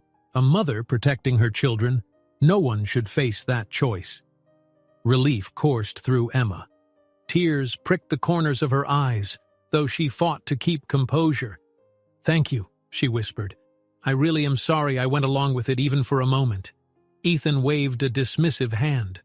Understood, but now we need to act decisively. If Caldwell's working with a competitor to derail the merger, we have to expose him before he does any more damage. He eyed the ally's phone, determination sparking. We'll gather every piece of evidence you have. Then I'll confront Caldwell in a way that leaves him no room to deny it.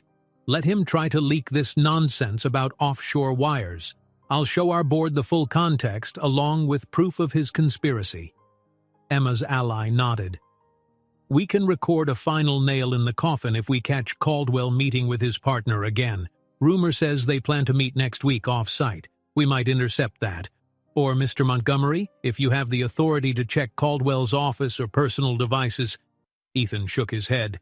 "He's cunning, and I must tread carefully to avoid spooking him. A direct search without cause might tip him off. But if we can provide enough circumstantial evidence that he's violating company policy—" He paused, considering. "I can request an official internal investigation. That'll force him to surrender phones, accounts, files." Emma felt her adrenaline spiking. They were strategizing a takedown. "What about me?" she asked quietly. "Caldwell might suspect something if I stop giving him updates. He's expecting me to keep delivering information." Ethan's expression grew serious. "Keep up the facade for now, if you can. Feed him trivial or misleading scraps, just enough to satisfy him. But be careful. He may grow aggressive. If you ever feel threatened, come straight to me." He hesitated, then placed a hand on her shoulder. "I'll make sure you're safe, Emma." Her throat constricted with emotion. She nodded, a tiny smile cracking through her tension. "Thank you. I'm so grateful." The young ally drew a breath. "So we have a plan. We keep Caldwell busy, gather more evidence, then launch an internal investigation at your command, Mr. Montgomery. Once he's cornered, he'll have no choice but to resign or face legal charges." Ethan nodded, the lines of fatigue on his face etched deeper by resolve. "Yes, let's do it. And let's stay off the radar until we have enough. Caldwell's dangerous when cornered." Emma and the ally agreed. They swapped private numbers with Ethan, ensuring they could communicate securely. A sense of purpose electrified Emma's pulse, a far cry from the helplessness she felt just days ago. As they wrapped up, the echo of footsteps made them freeze. Another vehicle rumbled in the distance. Ethan signaled them to keep quiet. For a tense moment, they waited, but the sounds receded. Possibly just another executive departing. "All right," Ethan said softly. "We should go separately, less chance of drawing suspicion." He studied Emma, eyes flickering with sympathy. "Take care, Emma, and thank you for having the courage to come forward." Emma nodded, a lump in her throat. "Good night, Mr. Montgomery." He gave her a faint nod and headed to his car. The young ally squeezed Emma's arm briefly, a silent, "We can do this," before disappearing into the shadows. Emma took the elevator alone, heart pounding with a swirl of hope and anxiety. The next morning, Emma woke with renewed determination. She dressed quietly, trying not to disturb the twins, and whispered to Mrs. Hennessy that she might be late returning. If things went according to plan, she'd soon be free of Caldwell's blackmail. At the tower, she rode the elevator up to the administrative floors to start her day. Her phone buzzed with Caldwell's message. Any new intel? But this time, she didn't feel that familiar dread. She typed back a quick, "Looking now. Will let you know." She was still playing her part, but she had a secret weapon, the knowledge that Ethan Montgomery was on her side. As she moved through the building's corridors, she caught sight of Ethan once more, speaking with a group of assistants. He met her gaze briefly, offered a subtle nod of encouragement, then returned to his conversation. The exchange lasted only a second, but it lit a spark in Emma's chest. She wasn't alone anymore. However, she reminded herself that this new alliance was fragile. Caldwell hadn't changed. He was still lurking, still ready to strike. The question was, how much time did they have before he sensed a shift in the winds, before he tried to move against Ethan or Emma in a final desperate play? Steeling herself, Emma glanced around at the glossy decor, the polished floors. She'd taken this job to provide for her children, never imagining she'd become ensnared in corporate intrigue. Yet here she was, about to help expose a corrupt supervisor and possibly save a billionaire's merger. Life had a way of surprising you. She gripped her cleaning cart handles, pulse steady. Let the game begin, she thought. With Ethan's support, maybe, just maybe, they had a chance to outmaneuver Caldwell and lift this weight from her shoulders once and for all. Emma hovered near the corridor that led to Mr. Caldwell's office, pretending to fiddle with the wheels on her cleaning cart. In truth, she was mustering the courage to slip inside. She needed just enough harmless intel to throw Caldwell off the scent, those trivial scraps that Mr. Montgomery had suggested providing, to keep the facade intact. But her stomach churned at the thought of playing along for one more day. Earlier that morning, she had received a short, encrypted text from the young ally. All set for next steps. Keep Caldwell busy. Montgomery is preparing internal investigation request. Reading those words had given her a momentary rush of hope. If everything went right, Caldwell's empire of blackmail would crumble soon. But for that to happen, Emma had to continue her act. She inhaled, wiping her sweaty palms on her uniform, and pushed her cart toward Caldwell's door. The tension coiled tight in her chest. Inside, she heard his voice. He was on a phone call. Perfect. She'd glean some arbitrary detail about Ethan's upcoming schedule or minor references to the merger, then feed them to Caldwell as though she had more. Knocking softly, she waited.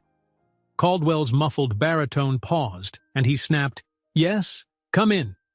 She opened the door a crack. Caldwell sat at his metal desk, phone to his ear, eyes darting over to her with a flicker of annoyance. He gestured for her to stay put while he finished his call. "I don't care what the board thinks, I'll handle it. Just be sure we have all the media contacts lined up." "Right, we can leak it if we need to." "Yes, I know precisely when. Relax." Emma's pulse quickened. He was definitely setting up some timed release of damaging information. But she needed to keep her composure. After a curt goodbye, Caldwell ended the call and glared at her, setting his phone aside. "Well?" Emma stepped in, forced to close the door behind her. I found a memo in the executive lounge," she lied, recalling a conversation Mr. Montgomery had with one of his junior partners earlier in the day. She'd overheard bits about scheduling a series of conference calls next week. It was nothing that would truly harm Ethan, but hopefully enough to keep Caldwell sated. She offered up a short piece of paper she'd scribbled on during her break. It listed some upcoming meeting times that were already semi-public knowledge if you knew where to look in the building's scheduling system. "It's about Mr. Montgomery's next few calls with external parties," she said. "Might be relevant to his negotiations." Caldwell snatched it, scanning the lines. A grunt of dissatisfaction left his throat. "It's a bunch of meeting times. Where are the details? The substance?" Emma forced a sheepish shrug. "I wasn't close enough to catch everything. But I'll try harder next time." She lowered her voice, injecting that fabricated desperation. "Please, I'm doing my best. Don't release that footage." His nostrils flared. For a moment she feared he might lash out, but he only sighed harshly. "Pathetic. Fine, I'll work with this for now, but you'd better come up with something juicier soon." He tossed the paper onto a pile of files. "I'm meeting with my associate again in a few days. If you can't give me something substantial by then, consider yourself finished here." Emma's spine stiffened at the threat, but she murmured a submissive, "Yes, sir," and backed out of the office. Once in the hallway, she allowed herself a shaky exhale. Caldwell wasn't fully satisfied, but at least she'd warded him off for another day. Later that afternoon, she headed up to the 40th floor to clean a cluster of executive suites. Mr. Montgomery had given her discreet clearance for the day, ensuring no one else would interrupt if she needed to slip him subtle updates. She wheeled her cart down the plush carpet, heart thudding in anticipation. By the time she arrived at Mr. Montgomery's private office, Ethan was alone, scanning files at his desk. He looked up the instant she entered, relief washing across his features. "Emma," he said quietly, glancing toward the door to ensure no one was listening.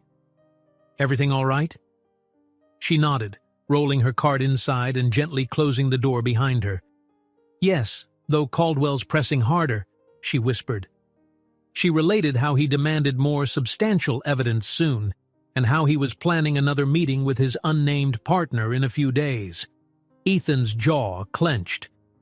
"We need to move faster on our side. The internal investigation request is nearly finalized. I'll submit it to our legal department tomorrow morning." He rifled through papers on his desk. "Once it's official, Caldwell will be forced to surrender digital records and possibly his personal devices if there's suspicion of wrongdoing." Emma's eyes flickered with worry. What if he panics and tries to leak everything before then? "That's a risk," Ethan agreed, voice low. "But if he acts in haste, he might reveal his own involvement. With the logs your ally has collected, we'll show the board how Caldwell manipulated staff, extorted them, and collaborated with an external rival. It's enough to bury him." She let out a tense breath. "I hope so. He's got such a hold over people. I'm afraid of what he'll do if he smells trouble." Ethan's gaze softened. "I promise I'll protect you. But we do have to be careful. This next day or two is critical." He set a folder aside, then stood, approaching her. "Thank you for standing up to him. I know it isn't easy." Her cheeks warmed with a mix of gratitude and lingering fear. "I'm just glad you believe me. Thank you for not blaming me for everything." A faint smile tugged at his lips. "You were caught in a horrible situation. We'll fix it." He stepped back to his desk, gathering a few documents. "In the meantime, I'll pass on some extra details to your ally. Employee rosters, security rosters, anything to cross-check against Caldwell's known confidants. The more we map out his circle, the better." Emma gave a determined nod, then resumed a quick cleanup of his office, purely for appearances if someone walked in. A few minutes later she slipped out, carrying new hope that the plan would soon come to fruition. The next day dawned with an unexpected tension in the air. Emma sensed it the moment she walked into Sterling Tower. Something about the hush among staff, the tight-lipped expressions, told her that rumors were swirling. She overheard snippets in the break room. "Internal investigation, something big, hush, hush."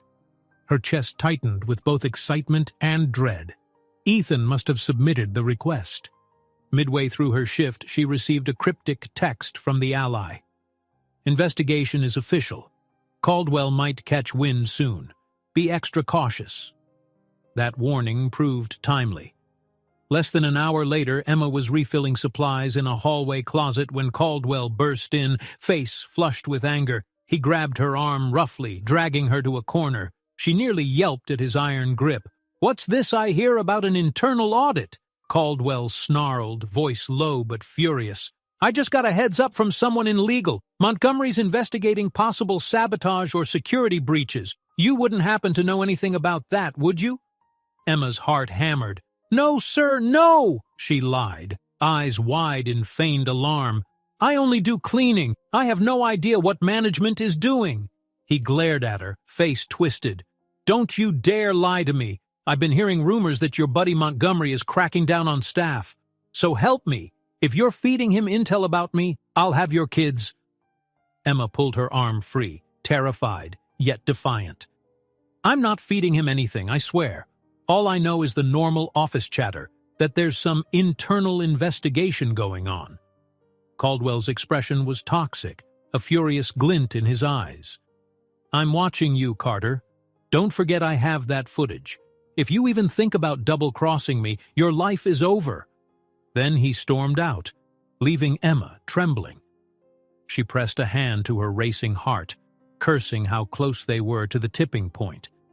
That evening she hurried up to Ethan's office again, having texted that she needed to warn him of Caldwell's hostility. Once inside, she locked the door behind her, nerves frayed. "He knows about the investigation," she blurted. Ethan's jaw hardened.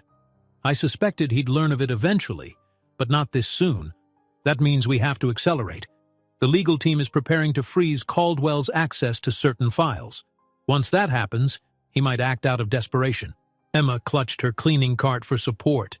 He threatened me again. If he's cornered, he could just release the video now, or even go to HR with some trumped-up reason to fire me. Then I'd be out on the street. Ethan's eyes flashed with protectiveness. I won't let that happen. If he tries anything, I'll intervene immediately. As CEO, I have the authority to override any HR dismissal until a formal hearing, especially under these circumstances. She nodded, relieved. What else can we do? He pressed a button on his desk phone, putting it on speaker. A moment later, the ally's voice chimed in. He must have been waiting on standby. We have the logs and partial recordings. If we can catch him red-handed, like pushing you for more sabotage intel or discussing the rival directly, it'd seal the deal. Ethan leaned over the phone. Is there a way to lure Caldwell into a conversation we can record?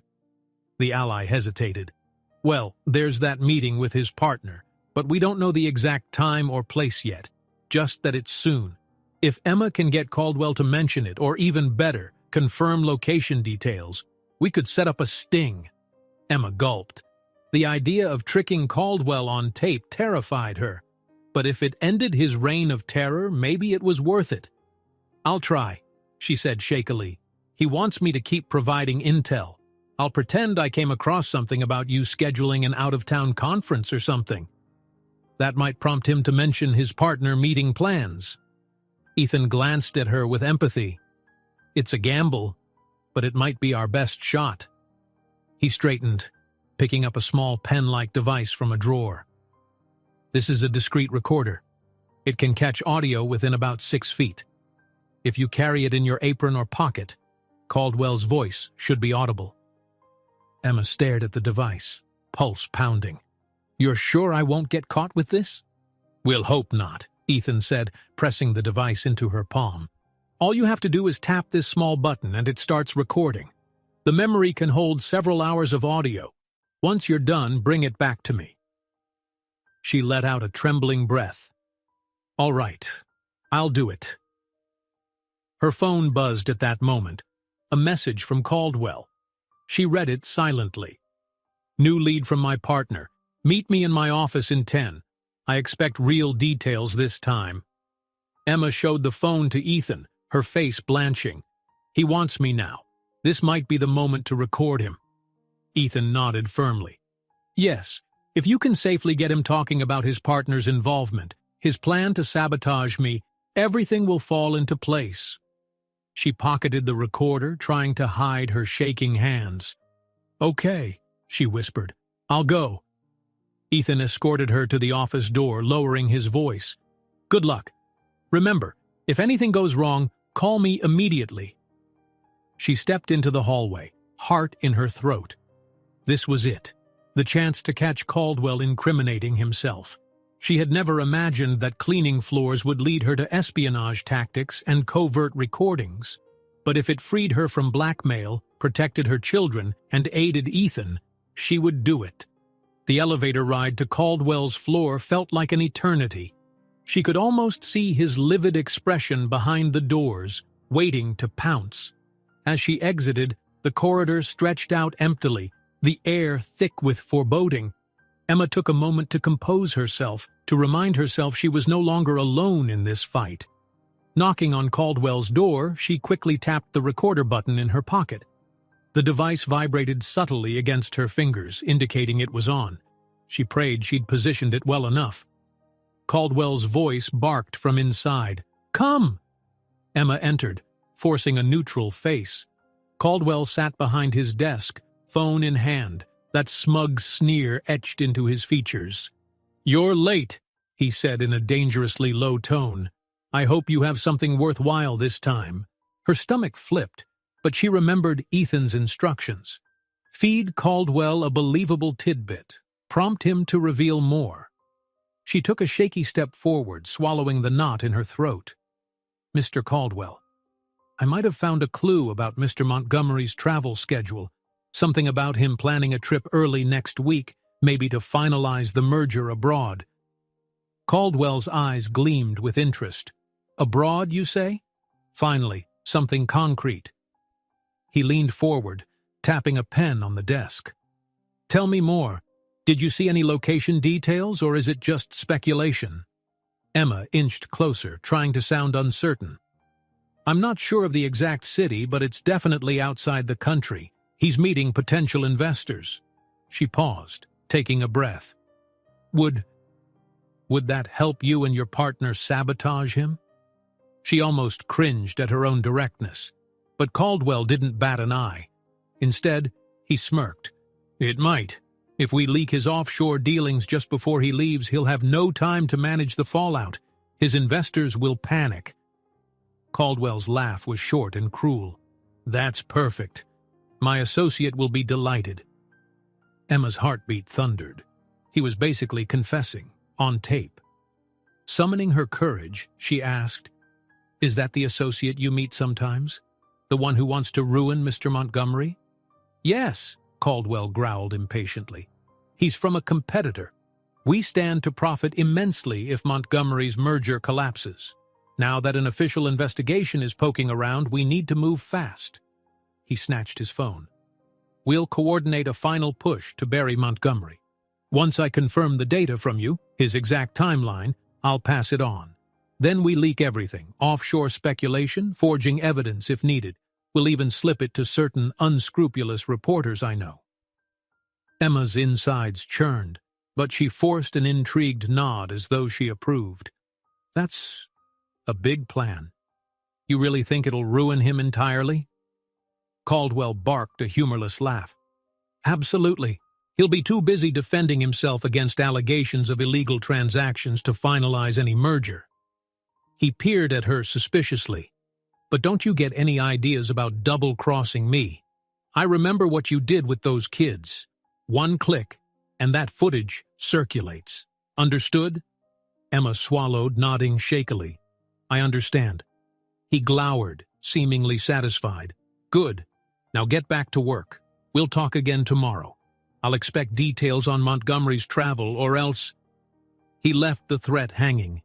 She didn't trust herself to speak further without cracking, so she simply dipped her head in acquiescence and hurried out of the office. Once outside, heart pounding, she ducked into an empty corridor and pressed the device in her pocket, stopping the recording. Her hand was trembling. She had it, evidence of Caldwell admitting conspiracy, forging documents, and blackmail. Enough to incriminate him in every sense.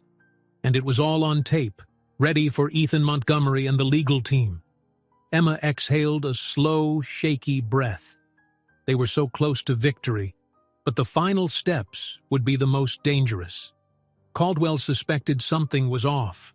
She could see it in his eyes. He was becoming unhinged. If he realized Emma had just trapped him, he might lash out in ways she couldn't predict.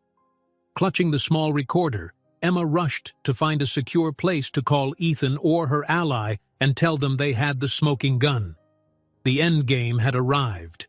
Tomorrow, or maybe even tonight, they'd confront Caldwell with all they'd gathered. With luck, Emma would be free at last, and Mr. Montgomery's empire would remain intact, unbroken by the sabotage that Caldwell so gleefully orchestrated. She only hoped that confrontation didn't come at too high a cost. Early the next morning, Emma entered Sterling Tower with a knot of anticipation tightening her stomach. She had the precious audio recording hidden inside a plain USB drive now, having transferred it from the small pen-like device with the help of Ethan's ally. Every incriminating word Caldwell spoke was stored there. She felt the weight of it in her coat pocket, like the key to her own freedom. Her phone buzzed as she crossed the lobby. A message from the ally. Caldwell doesn't know yet. We're set for the final move. Mr. Montgomery has everything lined up with the legal team and security. Meet us in the 12th floor conference room at 9 a.m. We'll confront him. Emma exhaled slowly. She was terrified, but determined. Mr. Montgomery had promised her protection. If Caldwell tried to release the footage of her kids or get her fired, Ethan would intervene immediately. And this time, the proof of Caldwell's wrongdoing was overwhelming. At exactly 9 a.m., Emma slipped into the designated conference room on the 12th floor. It was a large glass-walled space overlooking the city. Ethan Montgomery was there, along with the young ally, who introduced himself at last as Damien, an IT specialist who had secretly monitored Caldwell's communications. A few more individuals stood by as well, including 2 corporate security officers and a representative from the legal department. They all wore solemn, resolute expressions. Emma clutched the USB tight. "It's all here," she said quietly, handing it to Ethan. "We tested it this morning, Caldwell's entire confession about sabotaging you." Ethan nodded, taking the USB and passing it to the legal rep. "We'll play it once Caldwell arrives. Then there'll be no denying his involvement in blackmail, conspiracy, and forging evidence."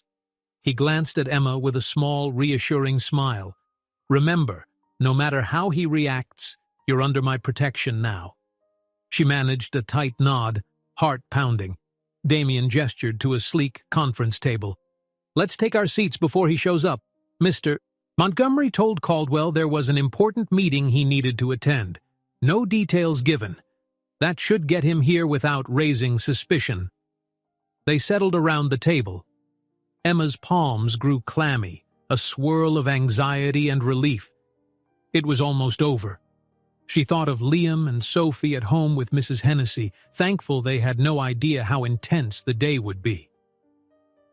Finally, footsteps echoed in the hallway. The conference room door clicked open. Caldwell stepped in, looking annoyed, phone in hand. "Montgomery, what's so urgent?" he barked. Then he froze, realizing that not only was Ethan there, but so were legal and security personnel. And Emma. An instant transformation settled over Caldwell's features. Suspicion, followed by anger. "What the hell is this?" he spat, glaring from face to face. Ethan rose from his chair, projecting calm authority. "Mr. Caldwell, thank you for coming. We have some critical issues to address. Please, have a seat." Caldwell's lip curled. "I don't think so. I don't like these theatrics." The legal rep, a stern-faced woman, cleared her throat. "You'd be wise to comply, Mr. Caldwell. We have reason to believe you've engaged in activities that violate company policy, possibly even breaking the law." He scoffed, turning to Emma. You did this, didn't you?" A menacing glare twisted his features. Emma's heart raced, but she lifted her chin. "I had no choice. You blackmailed me. You threatened to use footage of my children against me, and you forced me to spy on Mr. Montgomery." Caldwell's nostrils flared. "So what if I did? That footage will be released in minutes if you try to pin anything on me." Ethan raised a hand, cutting him off. "You won't release anything, Caldwell, because we've collected overwhelming evidence of your conspiracy to sabotage this company's merger. We have digital logs, phone records, statements from employees you blackmailed, and we have you on tape, admitting every detail." A flicker of panic darted across Caldwell's face, quickly replaced by rage. "You think you can set me up, Montgomery? You play it," Ethan said calmly, nodding to Damien. The young IT specialist tapped a laptop connected to the conference room's sound system. Moments later, Caldwell's own voice filled the room. "We'll coordinate a final push to bury Montgomery. Once I confirm the data from you, his exact timeline, I'll pass it on. Then we leak everything. Offshore speculation, forging evidence if needed." Every word echoed in the stunned silence. Caldwell's eyes went wide with fury. "This is entrapment! You can't do this!" Emma couldn't help flinching at the venom in his glare, but Ethan stood firm, as did the security officers flanking the door. The legal rep's voice remained steady. "On the contrary, Mr. Caldwell, this is an internal investigation. We have probable cause supported by multiple forms of evidence. Your only option now is to cooperate or face immediate termination and possible criminal charges." Caldwell's bravado crumbled for a fraction of a second. Then he lunged toward Emma, seething, "You little traitor!" But he got no further. The security officers stepped in, blocking him, one gripping Caldwell by the arm. "That's enough," one officer growled. "Stand down." Breathing heavily, Caldwell shot a desperate look at Ethan. "Let's negotiate. I have connections, money. We can cut a deal. Just let me go quietly and I'll—" "You had your chance," Ethan interrupted, voice cold. "I gave you years of my trust, and you repaid me by endangering innocent employees and conspiring to destroy this merger for profit. There's no deal to be made." The legal rep nodded at the security detail. "You can escort Mr. Caldwell to a private holding room while we arrange for outside authorities. He's officially suspended from all duties, pending an external investigation." She turned to Caldwell, face impassive. "The company's legal team will be in touch with your lawyer." Caldwell looked ready to spit flames, but the guard seized him by both arms and hustled him toward the door. As they passed Emma, he hissed, "You'll regret this. I'll make sure—" "Enough," Ethan snapped, stepping protectively between Caldwell and Emma. "Get him out of here!" Then, just like that, Caldwell was dragged out, the door slamming behind him. Emma collapsed into a chair, adrenaline crashing. She pressed a hand to her heart, breathing in ragged bursts. "Oh my God," she whispered. "It's over?" Ethan placed a gentle hand on her shoulder. "Yes, Emma, it's over. He can't hurt you or anyone else now." Damien blew out a long sigh, sinking into another seat. "We did it. We actually did it." The legal rep offered Emma a reassuring nod. "Thank you for your courage. This was a risky endeavor, but your testimony, along with that recording, sealed Caldwell's fate." Emma's eyes welled with tears of relief. "I only did what I had to protect my kids and Mr. Montgomery's business from being sabotaged." Ethan gave her a warm smile, his tone kind. "You saved far more than my business. A lot of employees would have been impacted if this merger collapsed. Their jobs, their livelihoods. Your bravery helped protect them too." She blinked away tears, unable to fully process the magnitude of what had just happened. Everything she had feared, Caldwell's threats, the blackmail, the panic, no longer loomed. It felt surreal, like waking from a nightmare and realizing the sun was up. Later that day, after finalizing statements with the company's legal team, Emma found herself alone with Ethan in his office. He motioned for her to sit, then poured her a glass of water. "How are you holding up?" She took the glass gratefully, hands still trembling. Relieved, but also worried. Will he really face jail time? "That depends on what the authorities decide, but the company's official stance is that we'll cooperate fully," Ethan explained. "He violated countless policies, extorted employees, and conspired with a rival firm. I doubt the court will show him much leniency." Emma nodded quietly.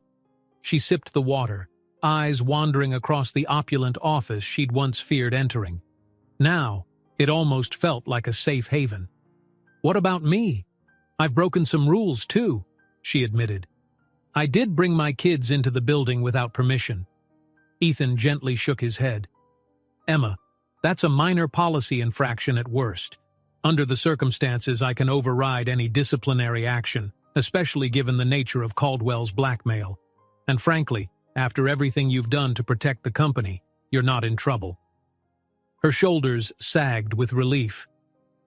"Thank you," she whispered. He regarded her with thoughtful sincerity. "I understand if you need time to figure out your next steps. If you'd rather find a different job, I can arrange references, help you transition.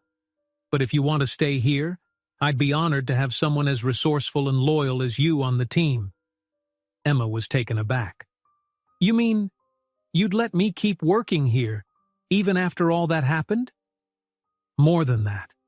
I could see you moving into a more stable position if you're interested, maybe an administrative role or even a chance to train in a different department. I don't want your talents going to waste." He smiled. "Only if you want to, of course." She felt an unexpected wave of gratitude and pride. I'd like that," she said softly, tears threatening. "I need the job for my kids, and maybe I can finally build a better life for them." Ethan gave a satisfied nod. "Then we'll make it happen. Take a few days off first, though, on paid leave. You deserve rest, and to spend time with your children without worrying about Caldwell's threats." Emma's eyes brimmed with emotion. "Thank you, Mr. Montgomery. I don't know how to repay you." He waved her off. "Please call me Ethan, and there's no debt between us, Emma." "Actually, if anything, I owe you. You helped expose a threat that could have cost the entire company." He set a gentle hand on her shoulder. "I'm just glad it's resolved before it destroyed more lives." She gave a tearful smile. "Me too, Ethan."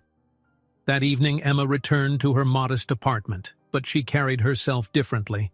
A calm resolve had replaced her anxiety.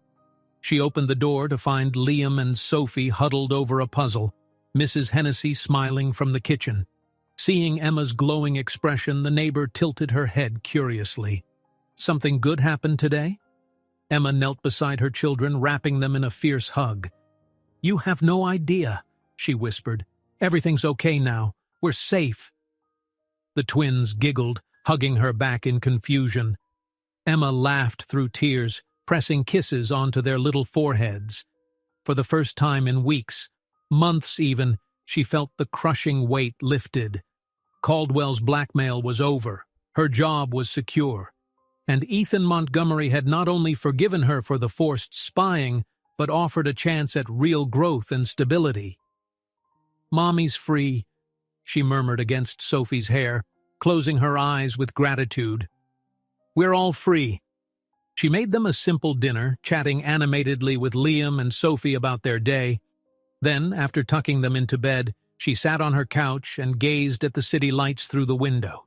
The events of the last few weeks played like a whirlwind in her mind, a reminder of how quickly life could change. A soft ping on her phone drew her attention. A text from Ethan. "Hope you're home safe. Take care of yourself and the kids. Let me know if you need anything. Ethan." Emma smiled, typing a quick reply of thanks. Then she placed the phone aside. Closing her eyes, she breathed in the sweet relief of a future unburdened by blackmail or fear. Tomorrow she'd begin rebuilding, for Liam and Sophie, for herself, armed with the knowledge that even when the world seems stacked against you, one act of courage, one leap of faith, can reshape everything. And if the path ahead still held challenges, she knew she wouldn't walk it alone anymore.